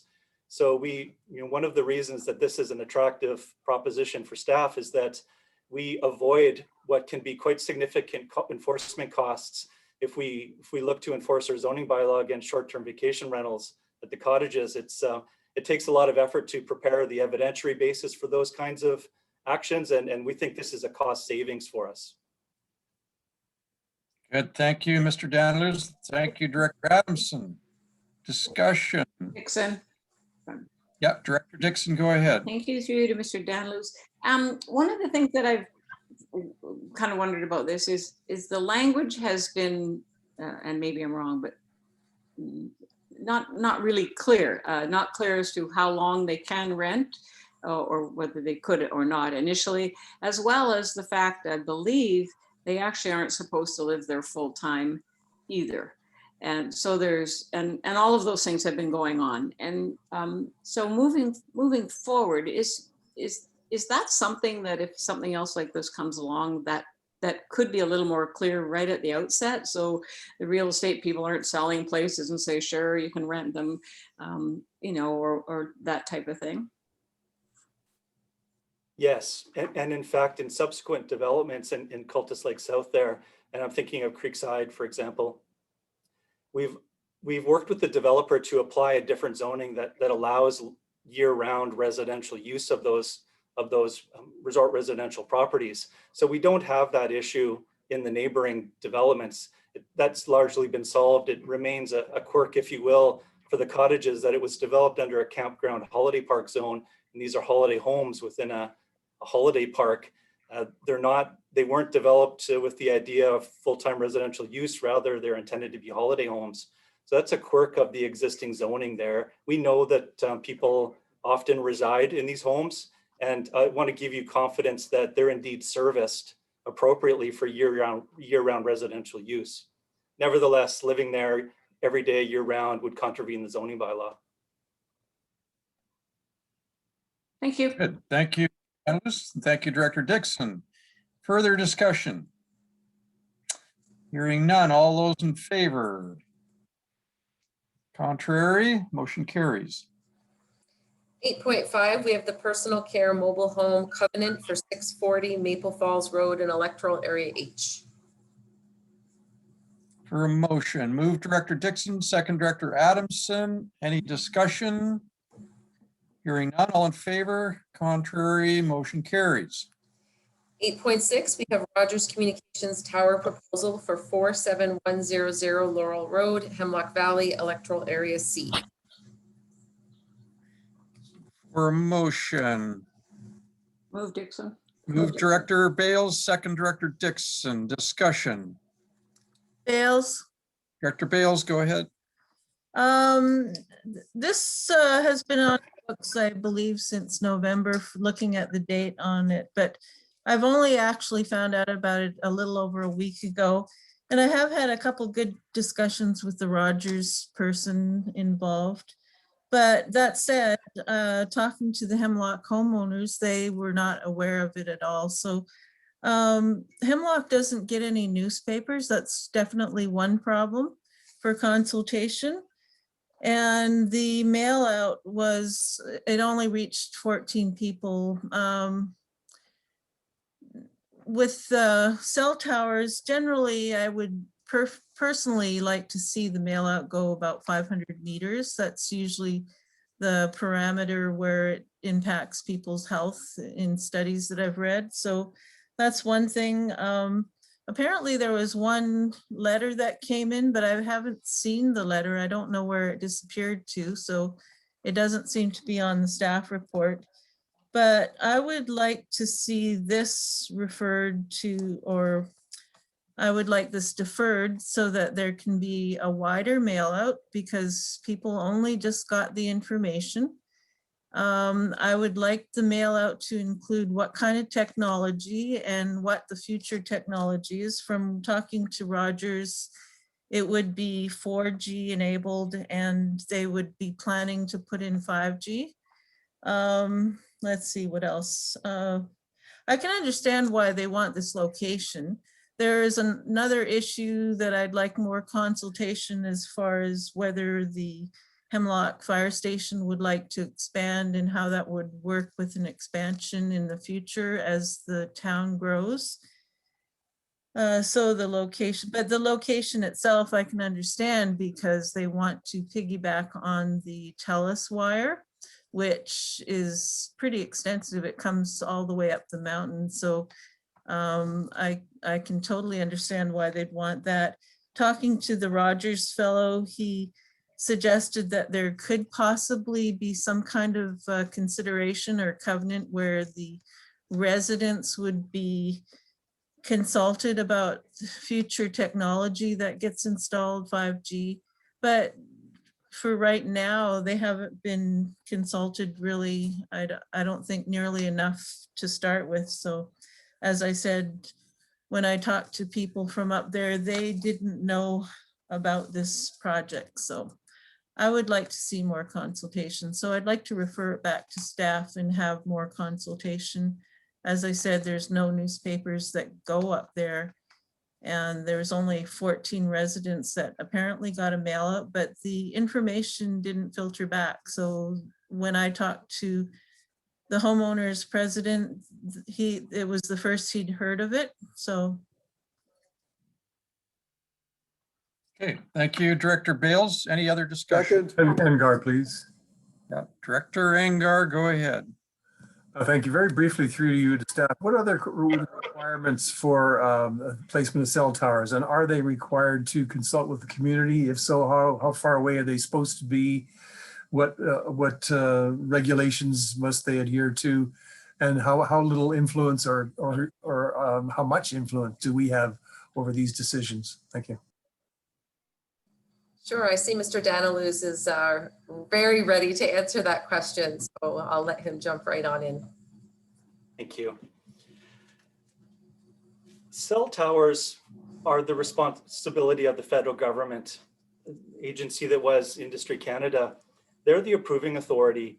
Local governments have an unusual little role in the approval process for telecom towers. What we're asked to do is look at the consultation program that the industry proposes for the particular tower and make comment about whether you feel it's acceptable. And once you've given your stamp to the consultation program, the applicant carries it out and comes back to us and shows us the result of the consultation. And we provide a letter saying, yes, indeed, they followed through on the consultation program. And then it goes off to Industry Canada and they make a choice about whether to approve it or not. The federal guidelines set out, they don't set out consultation requirements, but rather guidelines. And the guideline is that properties within a radius of 3 times the tower height receive a notice and have an opportunity to engage. In this case, just dialogue with Roger's agent, staff encouraged a mail out radius that's 10 times the tower height, or 200 meters. And indeed that captures about 14 properties. Director Bales, I think, is looking for a mail out radius of 300 or perhaps 500 meters. And we've given the Rogers agent a heads up on that. If that's the direction that the committee would like to go in, I think a resolution to that effect would give us all we need to do to take it back to the Rogers agent and make it so. So one option in front of the committee is to defer back to staff and we can raise these concerns, or I think you could make a resolution that the mail out radius be increased to 300 meters or 500 meters, as you please. And we'll work with the agent once that's done to make sure it happens and to make sure that the comments that come in from the residents are considered. Bales? Thank you, Mr. Danilus. We'll let other directors speak first, perhaps, if they would like to. So we've heard from Director Engar. Did Director Adamson want to speak? We've lost you, Director Adamson. The reason why you keep losing me is it says mute now and I can talk. You can hear me, right? And then it says unmute when I turn it off. So it just confuses me. It should be mute now. Anyway, it doesn't matter. Okay.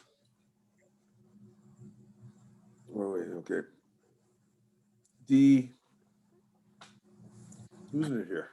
Okay. It's okay. We can move to another Come director. back. I can't remember what I was going to say. Happens all the time. Don't get old. May I have a follow-up, Chair? Director Bales was in line, and then we'll go to you, Director Engar. Go ahead, Director Bales. Pressing the wrong place. I would be happy to follow Staff Danilus's suggestion that there be a resolution to go back to a bigger, wider mail out and to refer it back to staff. So on that, I'm happy at the end of the day to go with what the people want. I just feel like they need to know before, and they need more information. There was no information about the future technology that would be used. And there's very little known about that technology to the wider population, I believe. So I think it would give them a little bit of time to look into it.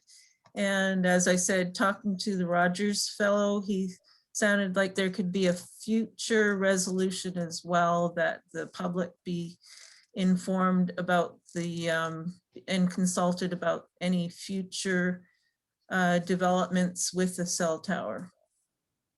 Okay, thank you, Director Bales. Just for some clarity, Chair Dickey. So are what we're hearing is staff that Director Bales is planning on putting forward an amendment to the motion that is on the floor that would have staff respond to the referral, but make a request that public consultation be expanded to 500 meters within the proposed distance of the tower. I heard her then say she also wants to refer it back to staff, and those would be contrary. Thank you, Ms. Kinnaman. Director Bales. Okay, well, I'll go with the 500 meter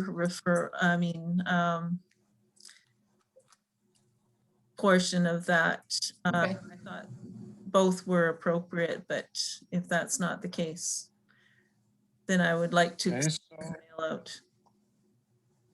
So Director Bales is making a motion to amend the motion that's on the table, that the public be notified to a 500 meter radius. Is that correct, Director Bales? That's correct. That's correct. And as I said, there's no newspapers that they get out there. So I would just really like them to have a better process for consultation. Okay, So, thank you. So have we got a seconder on that motion? Second, Angar. Director Angar seconds. Discussion on the amended motion.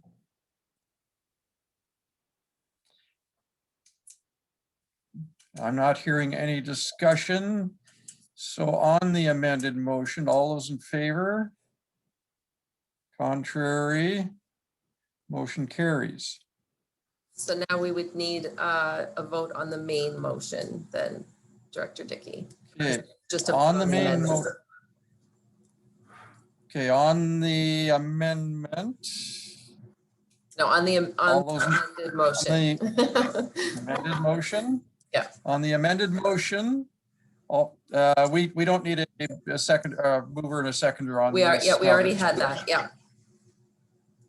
All those in favor? Contrary, the motion carries. Thank you. May I just have one quick follow-up to staff on this topic, please, Chair? Go ahead, Director Angar. Briefly, through you to staff, I'm just wondering, we're probably going to see a lot more of these things as this 5G on every telephone pole starts getting rolled out, small cell system, the towers, they call them. I'm wondering, is there anything coming down the chute that we should be aware of and how to deal with that effectively? I'm sure there's going to be lots more consternation and wringing of hands over these things over time. Mr. Danilus, would you like to speak to that? Yes, thank you, Chair. The board might like to consider a policy that would guide the kinds of consultation that you'd like telecom companies to do when they're coming forward with these tower proposals. The Industry Canada defaults are relatively small consultation areas at 3 times tower height is typical. So in this case, it's a 20-meter tower that's only a 60-meter mail-out radius. You know, in a community like in this location, it's only 14 homes. In Popcom, it would be more. But so the committee might like to direct staff to, you know, in due course, bring forward a consultation policy that would guide how telecom companies would engage with neighbors, what you expect them to do, what kind of ads, if any, what kinds of mail-out radiuses, those sorts of things. Very good, thanks. Bales? Thank you, Director Bales. Yeah, I would really like to see that. I've done extensive study on the topic, and from what I've seen, it does affect your real estate prices. That's one thing.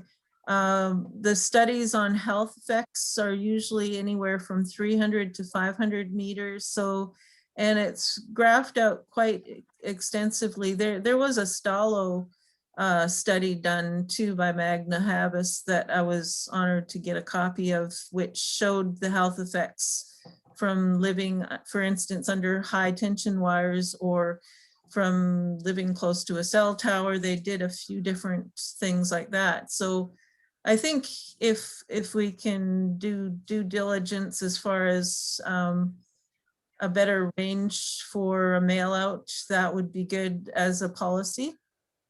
And just another thing that I just started reading about is the impact to aviation. They think that if 5G will impact altimeters so that it could cause a lot of crashes in aviation. So if you can imagine search and rescue. Okay, thank you, Director Bales. We need to get through our agenda. I think we're Chair Dickey, to high altitude. Yeah. Thank you. Chair Go ahead, Dickey, Ms. if I may, I would like to respectfully ask the committee to provide a motion to direct staff to bring forward a policy with respect to consultation on cell phone towers as part of the 2022 work plan. It would be helpful to have that motion on the floor, please. I'll move that. Thank you. Move Director Davidson. Dixon, second Director Davidson. Any discussion? Director Davidson, go ahead. Yeah, I wasn't really seconding, my fault, but it's good anyway. I'll carry on. I was going to say the other thing to consider in all this is that different electoral areas have different zoning bylaws, as we know. And my understanding is that a sort of a stereotypical high, tall cell tower that recently went up in Area D, for example, would not meet local zoning regulations in Area F because we have a different zoning bylaw. So there's another avenue, I'm just throwing it out there for the other electoral areas, is rather than request a different consultation process with the telecoms, is through zoning, basically regulate it so that if a telecom wants to put in a tower, they'll need to apply for a zoning amendment, which will force the public consultation back to us. So just another way to look at it. Just want people to be aware that there are different zoning regulations around cell towers within the FVRD. Thank you. Thank you, Director Davidson. I just would go through to Mr. Danilus as to who has precedence, whether the federal government or our zoning on cell tower locations. Cell towers are federally regulated, similar to, say, pipelines, and they're not subject to local zoning bylaws. In other words, we can't regulate them through zoning bylaws. They're a federal jurisdiction. My apologies. Thank you. Okay, further discussion on the resolution. Director Bales? Oh, just on what Davidson said. I know in some places, I'm not sure about Canada, they do have regulations on the look of a cell tower and what can be zoned for.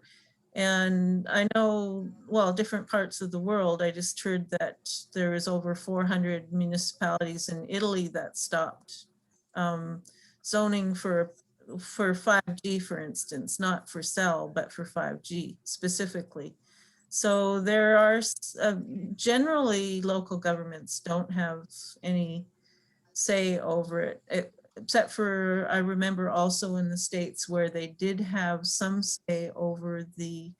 Director Bales, I had asked that you limit your discussion to our local government and not go to Italy and the United States. No, I'm just asking if there's anything similar. Okay, Mr. Danilus, did you have some reply to that? No, Director Dickey, only that in Canada, cell towers and communications infrastructure are federally regulated, and they're not within local government power to regulate through zoning. Good, thank you, Mr. Danilus. Any further discussion on the motion? Hearing none, all those in favor? Contrary, motion carries. Item 8.7 is Rogers Wireless connectivity improvements for Ruby Creek in Area B. This is an information item, but happy to answer questions if we can. Okay, that would be the area of Director Adamson. Do you have anything to say, Director Adamson? I expect the same mail out to the people. I'm not exactly sure if there's any people even around this, so I don't know. I'm sure that most constituents want better cell coverage, so I'm okay with it. Good, thank you, Director Adamson. We will move forward then. 8.8 is development variance permit 21-04 to reduce the front and flanking setbacks for a proposed renovation and addition to the single-family dwelling at 43870 4th Street in Electoral Area H. For a motion, Director Dixon. Dixon, yeah. Second, Director Stobart. Any discussion? Dixon. Go ahead, Director Dixon. Well, this is one of these 1957 problems we've got going on here, I see, at Older Home. I'm happy to move it and see what the neighbors have to say, but for my own thoughts, when I'm reading it and looking at the pictures, it's not actually changing the footprint of what already is there. Am I accurate in that, beyond closing in the garage or the carport and then building up? Hey, Mr. Danilus, would you like to reply to that? Yes, indeed, that's correct, Director Dixon. The construction would involve enclosing the garage, as you mentioned, and then a second-story addition. Okay, thank you. Thank you, Director Dixon. Any further discussion? Hearing none, all in favor? Contrary, motion carries. Item 8.9, we have a process to develop a bylaw enforcement policy and procedure. There is a motion for your consideration, Mr. Chair. Thank you. Looking for a motion. Move Director Stobart. Second, Dixon. Director Dixon. Any discussion? Dixon. Go ahead, Director Dixon. Mr. Chair, I'm just really happy to see this. I know our bylaw staff, or I believe, are out all the time and sending letters and warnings and notices. And I will admit, there are times I think, is it time to, I guess, be a little tighter, a little stronger with some of our follow-ups. So I look forward to seeing this and seeing if we can't just tighten things up a little bit and hopefully all the way around. Thank you. My apologies, Mr. Chair. I did notice here that it does say presentation by staff, and I see that Ms. Hinton has also put on her camera, so I'm not sure if it's the Graham and Louise show or what, but I do apologize. I hadn't highlighted that on my agenda and it didn't jump out at me. Welcome, Ms. Hinton.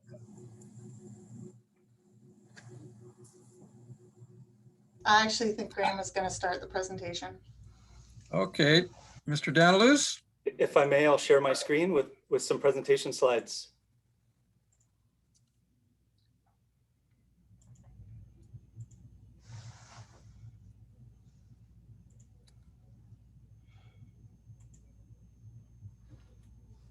There we are. Louise and I are really pleased to be presenting to you today about the development of a new policy and procedure to guide our bylaw enforcement efforts. Well, thank you for this opportunity. I'd like to start with a quick introduction to our bylaw enforcement team. Louise is on the Zoom meeting today, and I think many of you will know her. You might not be familiar just yet with Christina Horton, who is our relatively new part-time bylaw enforcement officer, and Teresa Alexander, who is also new as a bylaw clerk. Tony Bartko, the manager of inspection services, manages the bylaw team, and he's on the call as well, the Zoom meeting as well today. Our intent here is to get us started working together to develop a bylaw enforcement policy and procedure. And I just wanted to be clear that I'm talking about the kinds of land use bylaws primarily that are enforced by our bylaw enforcement staff in EA planning and development under our service area 207. And I say all that just to be clear that we're not talking about animal control bylaws or other bylaws that are enforced, say, by our park staff. What we'd like to give you today is an overview of our bylaw service, just so that we're all on the same page. We hope that we have some insights to offer about the kind of work we do. The numbers, the file numbers, we'll give you a couple of very quick case studies that illustrate some of the work we do. And then we'll shift the conversation to next steps in policy development. This is a really important discussion to have, in part because it's been so very long since we've taken this approach with the board and asked you to give us really good guidance about how you want us to go about bylaw enforcement. I think it was done last in 1998. And at that time, the very clear direction from the committee and board was that, look, these are primarily rural areas. We've got a rural sensibility. The overall motto is we live and let live. And the direction that the board wanted us to take at that time was one of emphasizing voluntary compliance. Now, I want to draw a distinction between compliance and enforcement. It's really all one. It's part of the same spectrum of activities that are meant to administer our bylaws and get people to abide by them. But when you hear me talk about compliance, I'm really talking about the kinds of efforts to get people comply that look like conversations, information sharing, advice, letters, warnings, those kinds of things. They're more on the friendly spectrum, working with people to get them to comply with their bylaws in a reasonable time frame. Now that's a little bit different. That's on one end of the spectrum. At the other end of the spectrum is what I often call hard enforcement. And that's things that sting, right? It's ticketing. It's notices on property titles. It could involve the board seeking a court injunction. You know, these kinds of punitive enforcement measures that get people to comply as well. So when we think about our bylaw enforcement activities as a whole, I encourage you to keep in mind this spectrum of the compliance efforts on one end and the hard enforcement efforts on the other end. You know, I'd suggest that, you know, if you look at my graphic on screen, it's meant to be kind of a slider, and we've got the dial set pretty strongly towards compliance. But I think things are changing. Our communities are changing. There's cultural and political change, certainly since 1998, and economic change. We've got some population growth, housing pressures.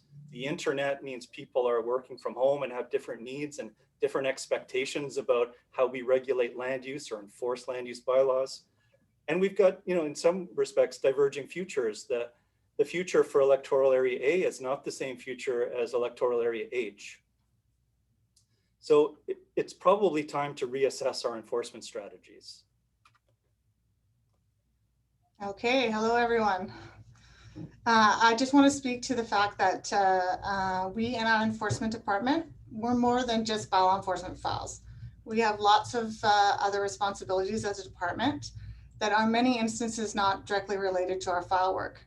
As an example that most of our board is familiar with is the registration of a Section 57, a notice untitled. This kind of thing can take up to a week's worth of time to process once all the legal registrations and everything have been made. Also the administration to manage a special event license application, and in recent times with COVID, the increased number of liquor license applications. These duties all account for a significant amount of our staff, our departmental staff time to manage. Next, I'm going to give you bylaw enforcement by the numbers, some statistics that describe our work. Our current numbers show that we are carrying over 400 active files, a very large number by any departmental standard. And as you can see, the reason we carry so many files is because only a small percentage of our total files are being closed each year. The bulk of them have been open for more than 5 years. This is a snapshot of last year. 2020 numbers show that we opened more files than we closed. This happens in most years. The eventuality of this is that our file load increases with each passing year, creating a larger file load to manage with the same amount of staff time to do so. Why does this happen? Well, the bulk of our files inevitably become very complex. As you can see here, our active files are broken down by type using file codes. This stat, however, does not tell the whole story. These report codes generally just describe the main issue of or the initial issue of concern. Most of our files have 2 or 3 bylaw contraventions, and in some cases even more. Here are a couple of quick case study examples that describe some of our work. The original complaint on this file was for works within a slope hazard DP area. As you can see, the photo demonstrates the drastic alteration of land on a significant slope right next to an occupied dwelling. This case demonstrates well the amount of work and length of time that can be involved to bring about some action or resolution to a file. This property owner did apply for a DP permit, but it took an enormous amount of effort and cooperation with the property owner, internal departments, and external agencies to get there.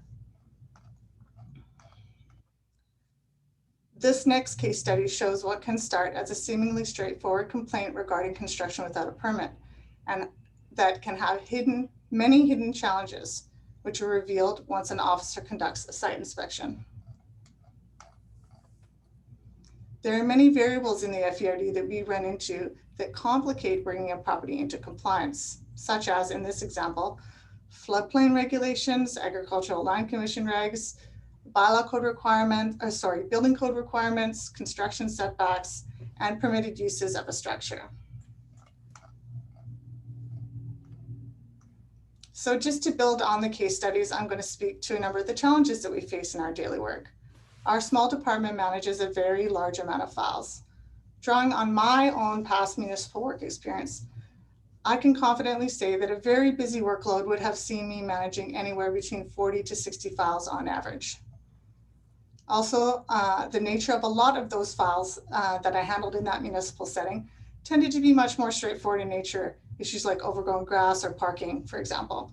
So as an urban officer, I was not faced with many of the challenges that we as regional officers handle.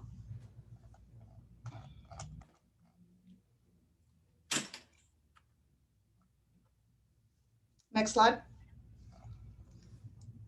Challenge, travel distance. As we know, the Fvrd is large. It geographically covers such a large amount of area. As such, travel time is a big hurdle because of the actual physical time it takes to get to a site. In a regular day, travel time can range anywhere from an hour and a half to 3.5 hours in a 7-hour workday.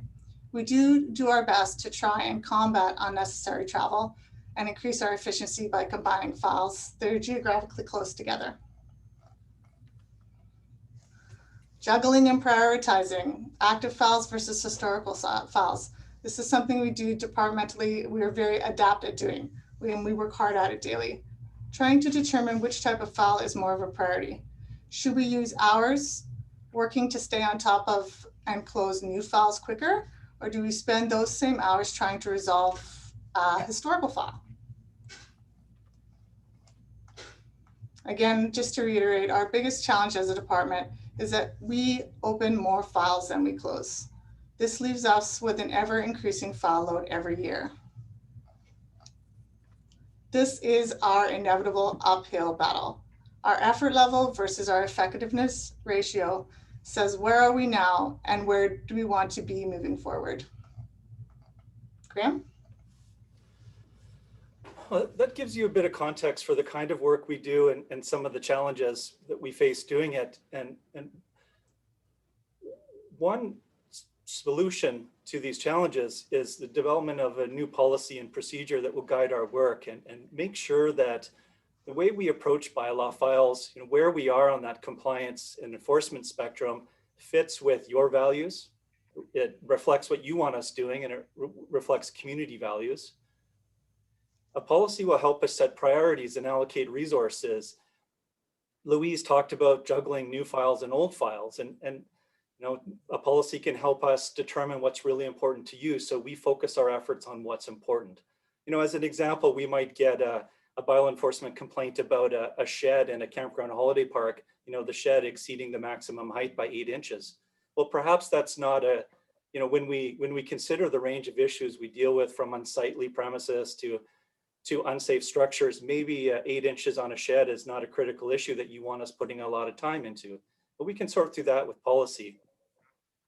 We want to improve our structures that we use, the framework that we use when we get a complaint, the progressive enforcement steps we take. We want to make sure that that's as good as it can be, and it has us moving through progressive enforcement steps in a timeline that makes sense to you. Though we find ourselves working on files that are 2 or 3 years old or even older, and my sense is that's probably not a timeline that's in line with community expectations, and I wonder if it's in line with your expectations. So we'd like a policy to give us clear guidance about what you expect from us, what we ought to expect from property owners that we're seeking compliance from. And we want to operate under a policy so that we're not making operational decisions. It's really these decisions that staff make sitting around a table without clear policy guidance that give rise to risks. We don't have a policy defense in that case, and the risks are that we might not be in line with your values, or that we have a reputational loss because we're not doing the work that the community expects us to do. And we just want to be good at what we do, and we want to be efficient and effective. And I think stronger procedures that you vetted, that you're comfortable with, are going to help us do that. In part, I think it's adjusting the slider. We're, in my view, a little bit too far towards compliance. We're very patient. We're reluctant to issue tickets. We take a very patient, friendly, work with property owners approach. And frankly, there's a lot to like about that. I just think we want to have a conversation with you about accelerating timelines and figuring out when we need to be a little more aggressive with ticketing and other measures. I don't ever think we're a hard enforcement organization. I think we still have some of those rural values and aesthetics, but perhaps we need an adjustment. The good news is we've started. We made a change to our bylaw enforcement team staff structure. We added a clerk. We reduced our officer time, and we added a clerk. And the clerk's is already paying off. This is a change that I'm very pleased with. We've got a wonderful little team now. Their effectiveness has already improved, in my view, and in good part because we've got a clerk that's helping us bring files forward, preparing routine letters, freeing up officers to get out there and do inspections and advance files. Last year, you adopted a change to our bylaw enforcement notice ticketing bylaw that allows us to ticket when people do land alterations without development permits. So that's an entirely new tool that we have now that's helped us in that case study example we gave you that wasn't available to us in the past. We're picking up on communicating more proactively. We did a mail out last year to Lindell Beach to talk to property owners about vacation rentals and RVs. We're going to do that again this year and expand the scope and be more proactive. Try to work more on the education side and hopefully head off a couple of files. If we put in, say a couple of $1,000s into a mail out in communications, and that means that we don't open 3 files, it's money in the bank. And finally, we're looking at our own internal procedures about how we track bylaw enforcement, what kinds of templates and letters we use, and we're already improving those. So we're on our way. The staff report on the agenda today outlines what we're suggesting as the next steps, or really how we'd go about developing this bylaw enforcement policy. Today's the first step. It's introduction to bylaw enforcement. We'd like to come back to you and with a survey, a short little online survey meant to get at your values and priorities. We'd like to do a public survey, again, asking residents what they expect from us, what's important, what kind of enforcement actions, what kind of enforcement files are more important than others, what are the community sensibilities like? And we'll come back to you in June and present the results and start to then talk about policy options. We'll follow up with you again, another little web survey that asks you to make some choices and identifies your values about what kinds of policies we might adopt, and then come back to you in September with the draft policy for your consideration of adoption. That brings us to the end of our presentation, and Louise and I would love to take any questions or any thoughts you have. Good. Thank you, Mr. Danilus, and thank you, Ms. Hinton. It's a very nice presentation and very timely. I think about how my community looks different from 1998 to today, and it's a completely different culture. So this is certainly something that we should be thinking about. Directors, any discussion? Engar? Director Engar. Thank you, Chair. Yeah, excellent presentation. Thank you very much for that. And immediately come to mind the issues that I hear on the ground and have heard out here in Area E, Chilliwack River Valley for years is sort of, are they a heartless organization or is there anybody that cares there? And it's a delicate balancing act. I acknowledge that. And I think you're doing a really good job. Certainly, I'd be happy to give you my feedback as you proceed rather than taking up any time today, but thank you very much. Good job. Thank you, Director Engar. Other directors? Adamson? Go ahead, Director. Go ahead, yeah, Director. I too want to praise the bylaw people for doing a great job. It's a tough one. People are angry with you, but no, I think our people are fair and just. Only thing that concerns me is stuff that are like safety and sanitation, and those, like Walter Cassian told me when I got elected, those things are important to enforce. Whether the guy's yard's a mess, it doesn't hurt me, right? So it's a balance. So, but you're doing a great job, guys. I really appreciate it. Thank you, Director Adamson. Robert? Other directors? Director Stobart, did I hear? Yes, thank you, Mr. Chair. Yes, thank you, Kim and Louise. Nice to see we're moving ahead with this. Again, a lot of the small issues, I can understand. It'll be nice to have those kind of set aside, like a 1% or a 5% variance on something.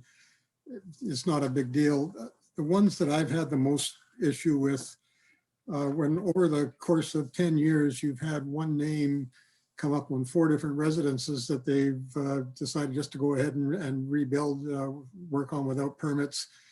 I think it's very frustrating for me, and it's got to be super frustrating for our staff to deal with these. So I would certainly, again, while I agree with a sliding scale for compliance and enforcement, once you've had one chance, I would like to see that thing, extend that enforcement scale as far as it can possibly go, and then take another step after that. Because it's again, I know one particular name I've now seen 4 times. There was another one came up last year, and that same night on 4 different residences. So some people just ignore it and they look at it and they say, well, what's the fine? It's not worth worrying about. And I think we do have to have a bigger hammer in our pocket down the road. Thank you. Good. Thank you, Director Stobart. Any director, was that Dixon? Dixon, yeah. Thank you, Go Mr. Chair. ahead. Great presentation. I should have waited, but I do echo what Director Stobart said. I'm just a little curious about the files that are 5 years old and over. Are you thinking that in the policy or along the way, part of that will also be a suggestion of what to do with those files as well? Yeah, that might very well be a part of the policy direction. Give us guidance about closing files. Now, we're quite cautious about closing files because often the infraction, if you will, continues to exist. But there are some files, let's say a land use complaint that we received 6 or 7 years ago. We haven't had any complaints since. We're not sure if the land use exists or not, the offending land use exists or not. That may be the kind of file we'd simply like on the basis of we'd like to rely on a policy simply to close and get it off our file load. So yes, indeed, I do think that is part of our conversation. Okay, great. Thank you. Good. Thank you, Director Dixon. Any other directors? Bales? Go ahead, Director Bales. Yeah, I generally concur depending on whether you're a complainant or the recipient of an action, I guess. You'll hear different sides of the coin, but I think it's just good that we, like, our complaint driven is fine because we really don't have enough staff hours to deal with what we've got, like, to catch up. And also that we need to have the same standards no matter who it is. In policy, sometimes there's a perception that some people, some things are different for different people, but you get those opinions. So whether it's for a business or a resident or somebody who's wealthy compared to somebody who's not. So you just get those impressions from people. But yeah, so it's just very good to have a same standard kind of approach. Good. Thank you, Director Bales. Any further discussion? Hearing none, all those in favor? Contrary, motion carries. Okay, Mr. Chair, and if I may, I was going to suggest it's 3:45. Perhaps we take a 3-minute recess just for a bio break for everybody. We do have a number of other items still on the agenda to discuss. And I know we've been here for some time now, so I thought some people might just feel more comfortable with that. So if it's all right with you, we'll be back in 3 minutes. Sounds like a great idea. Thank you.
Perhaps some of the directors decide to go out for a beer or, Well, all of the restaurants are closed for in-room dining, so that's probably not the case. I see that Director Davidson is there. Is Director Bales on the line? I'm here. Patios. And okay, so it looks like we've got quorum again. Mr. Chair, we can continue with the agenda. thank you, Ms. Kinnaman, if you'd like to move forward. Thank you. So item 9.1 is the Community Wildfire Protection Plans. There's a motion for your consideration. For a motion, Director Stobart moves, second Director Engar. Discussion. Davidson? Director Stobart and then Director Davidson. Go ahead, Director Stobart. Fairly in-depth report, certainly a little more of value, I think, to some areas than others. But I must say I did like the, as we get down to the bottom of the report there, the saying that everything was covered in the cost with the grant. So I was really happy to see that. Good, thank you, Director Stobart. Director Davidson? Thank you, Chair. Yeah, there's a ton of meat in these things, and I take it to heart staff's comment about getting going on some of these things right away. That's good. Any progress is good. I'm recalling something from the July meeting where I think Mr. Dick had made the comment that this may not be Mr. Dick, but somebody made the comment this by right should be like a living, breathing document that gets periodic review. And I like that because it also means we don't have to sweat the words too much today, as long as we know we're going to be revisiting it on a regular basis. And I'm just hopeful that's going to be in the work plan somewhere. It's a 2019 document. I don't know when the next review would likely come up, but it is important we get on with it. But yeah, looks good. Thank you. Good, thank you, Director Davidson. Go ahead, Director Engar. Thanks, Chair. Yeah, looking at the meat of the description from staff here, implementation of community chipping pilot program for fuel reduction in key zones.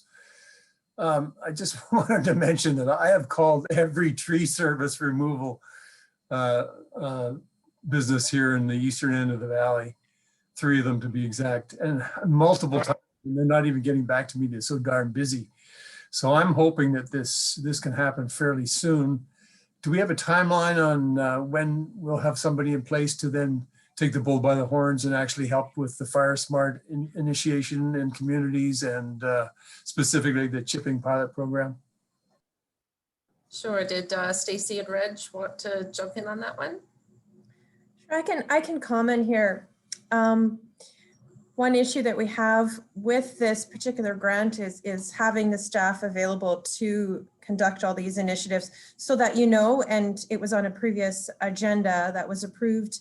We've also applied for a Fire Smart coordinator, money for a Fire Smart coordinator.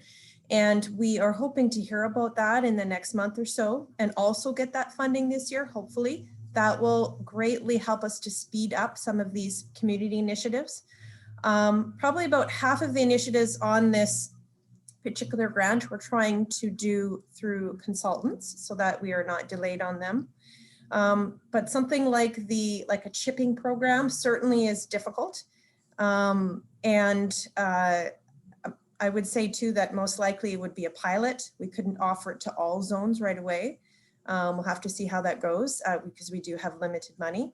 But we certainly will try our best to do something this year. If not, we will have to ask for an extension into next year. Very good. If I may follow up, Chair. Go ahead, Director Engar. The Fire Smart issues then that are page 804 mentioned training Fire Smart community champions, neighborhood Fire Smart assessments, updating existing bylaws, official community plans to correspond with plans with fire management and prevention goals, development of delivery Fire Smart workshops. We're kind of doing a lot of that stuff already in the community. Of course, COVID has put a damper on in-person visits from our fire chief to the community, but that's something that we want to get going on. Whether or not we will this year is debatable, I suppose, in-person things, but especially with the variants around now, we want to be extra careful for a little bit here. But am I right that that's the core of what we're going to be able to do with what the funds we currently have? So the funds that we currently have are partially for education, for the workshops and for training up our local representatives. Some of them could be the fire chiefs or other members of the community, depending on availability of fire department members. There's various training that goes into that and various coursework that they can do so that they are comfortable going to houses and doing an assessment, for example, or any other education. Some of it has to do, the grant is allocated for infrastructure assessments. So I'll just read here, there is public infrastructure assessments and that would happen in each of the electoral areas. There's kind of maybe 5 to 7 Fvrd owned infrastructure that would have a fire assessment done for that. And then also neighborhood assessments in the key zones that are highlighted in the reports. So that's kind of the balance of the majority of the grant. Some education and then some actual physical work. And the physical work, do you anticipate being able to get that rolling this spring? I have already started pushing forward, getting quotes from consultants to do that as soon as possible. Good, good. Well, please keep me in the loop. Our fire chief, by the way, is already Fire Smart ready. And so, yeah, we're kind of all chomping at the bit of how to manage it. We may do a sort of drive-through meeting at our fire hall this year, rather than an in-person thing where I usually talk and we have sprinkler demonstrations and things like that. So, yeah, I'm anxious to move forward, as you can tell, and please let me know anything I can do to facilitate it. Thank you. Good. Thank you, Director Engar. Ms. Barker, any further discussion? Hearing none, all those in favor? Contrary, the motion carries. Next item is 10.1. We have the COVID-19 Safe Restart Funding for local government. There is a motion for your consideration. Okay, thank you. For a mover. Director Stobart moves, second. Director Dixon, discussion.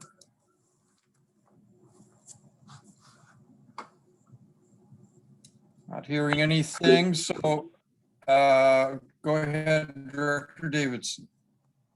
Right. So through to staff, just so I understand, whatever inequities that we may have been concerned about for 2020 spending has basically been addressed by using the 2021 restart funds. That'd be correct. Yes, that is correct, Director Davidson. Perfect. Thank you. Good. Thank you, Director Davidson. Other directors, I'm sure as people, as you've read in the staff report, that the electoral areas have been successful in receiving at least some more funds for the COVID program. So that was time well spent. Any further discussion? See none, all in favor? Contrary? Motion carries. Item 10.2 is the Boston Bar Station House renovation and restoration project update. For a motion, move Director Adamson, second Director Engar. Any discussion? Director Raymond not being present, he'd be the person most interested in this, but it sounds like the project is getting moving, and that's a very big project. It's going to be quite a change for Boston Bar. Director Adamson, did you have something you wanted to say? I was just going to say that Area B and A, we share this fund, but 100% supportive. They got a nice grant here. We're going to make sure they keep it and get something great for their community. So I'm a happy guy. Thank you. Thank you, Director Adamson. Any further discussion? Hearing none, all those in favor? Contrary? Motion carries. Moving down to reports by electoral area directors, Mr. Chair. Director Engar, would you like to start off? Thank you, Chair. I've got my best buddy here with me today, just to say that we're preparing for spring and chasing the bunnies in the yard. So all kidding aside, it's steady as she goes with preparing the community for fire season. And as you can tell that I'm pretty concerned about things and wanting to make sure we go ahead as soon as possible. So yeah, not a lot else to comment on. We've had a fairly vigorous slide season with four big slides in the valley and a number of other incidents that had to be taken care of, but steady as she goes. Thanks. Thank you, Director Engar. Is this a new puppy addition? No, this is the brother of the one that I love. Okay. This is Captain Cubby Bear. Seems a little bit lower energy than a lot of Chihuahua types. Well, yeah, he's very mellow, but he's 13 going on 14 now. So, oh, okay. Yeah, he still takes me for a good walk and runs me around. That's great. Thank you, Director Engar. Director Dixon.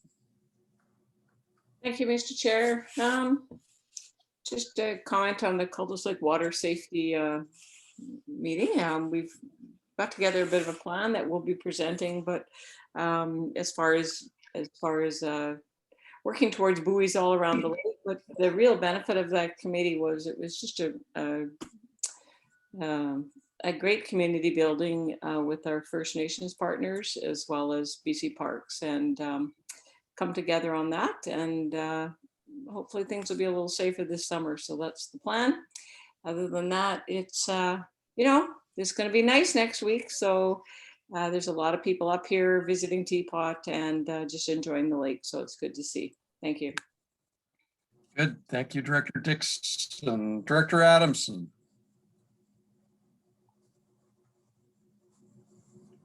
Oh, no, it was. You're muted, Director. There we go. Yeah, okay, great. I can hear you. Yale's been pretty good.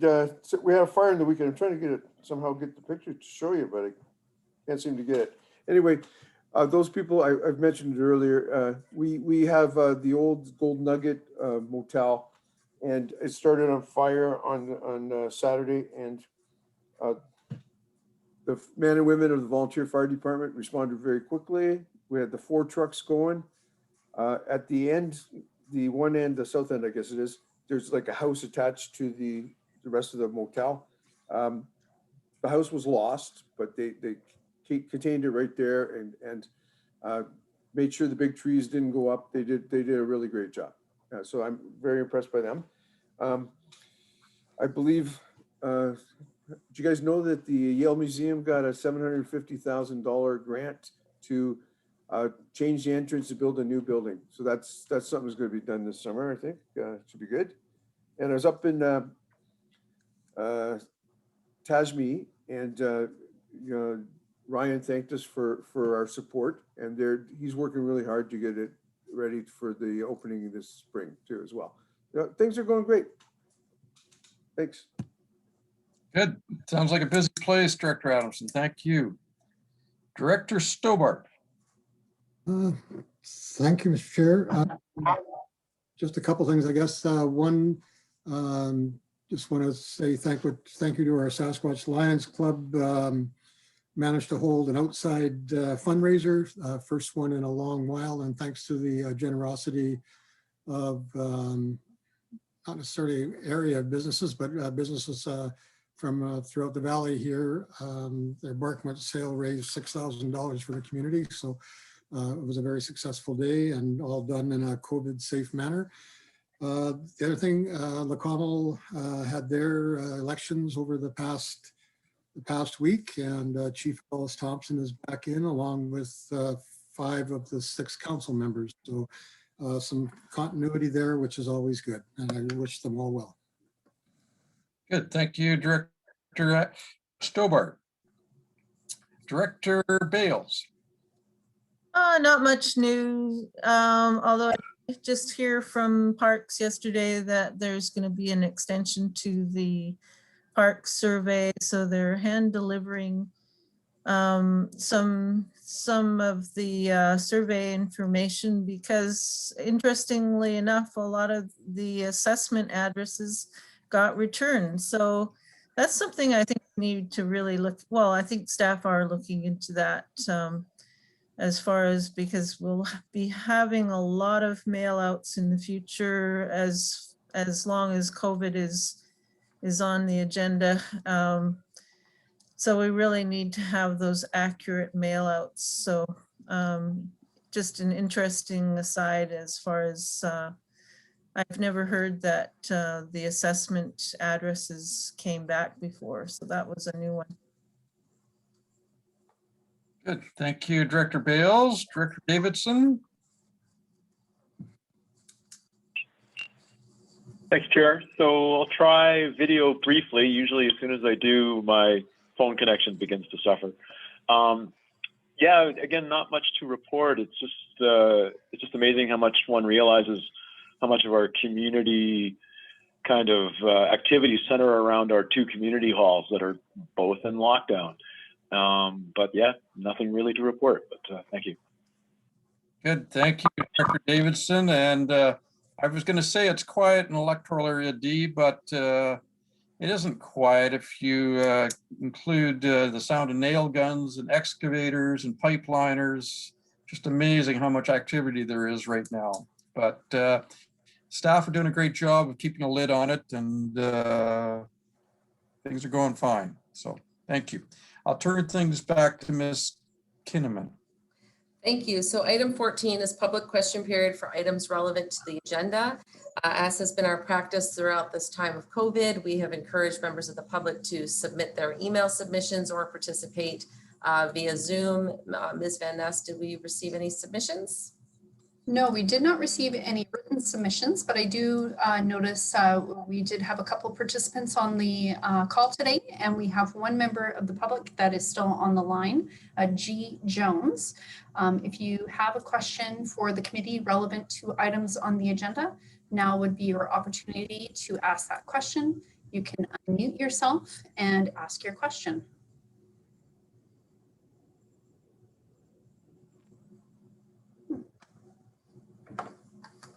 We'll just maybe give this person a moment we'll see if they ask a question here.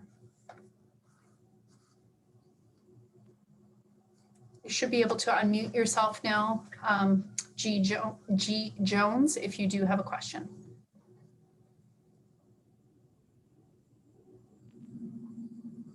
Okay, it would appear that our participant does not have a question for us, so I think we can move along. Thank you, Ms. Van Ness. And turn things to Ms. Kinnaman. Great, so just looking for a motion to adjourn the meeting. Okay, and moves Director Adamson, second Director Stobart. Thank you, directors, and thank you, staff. That was a long agenda to get through.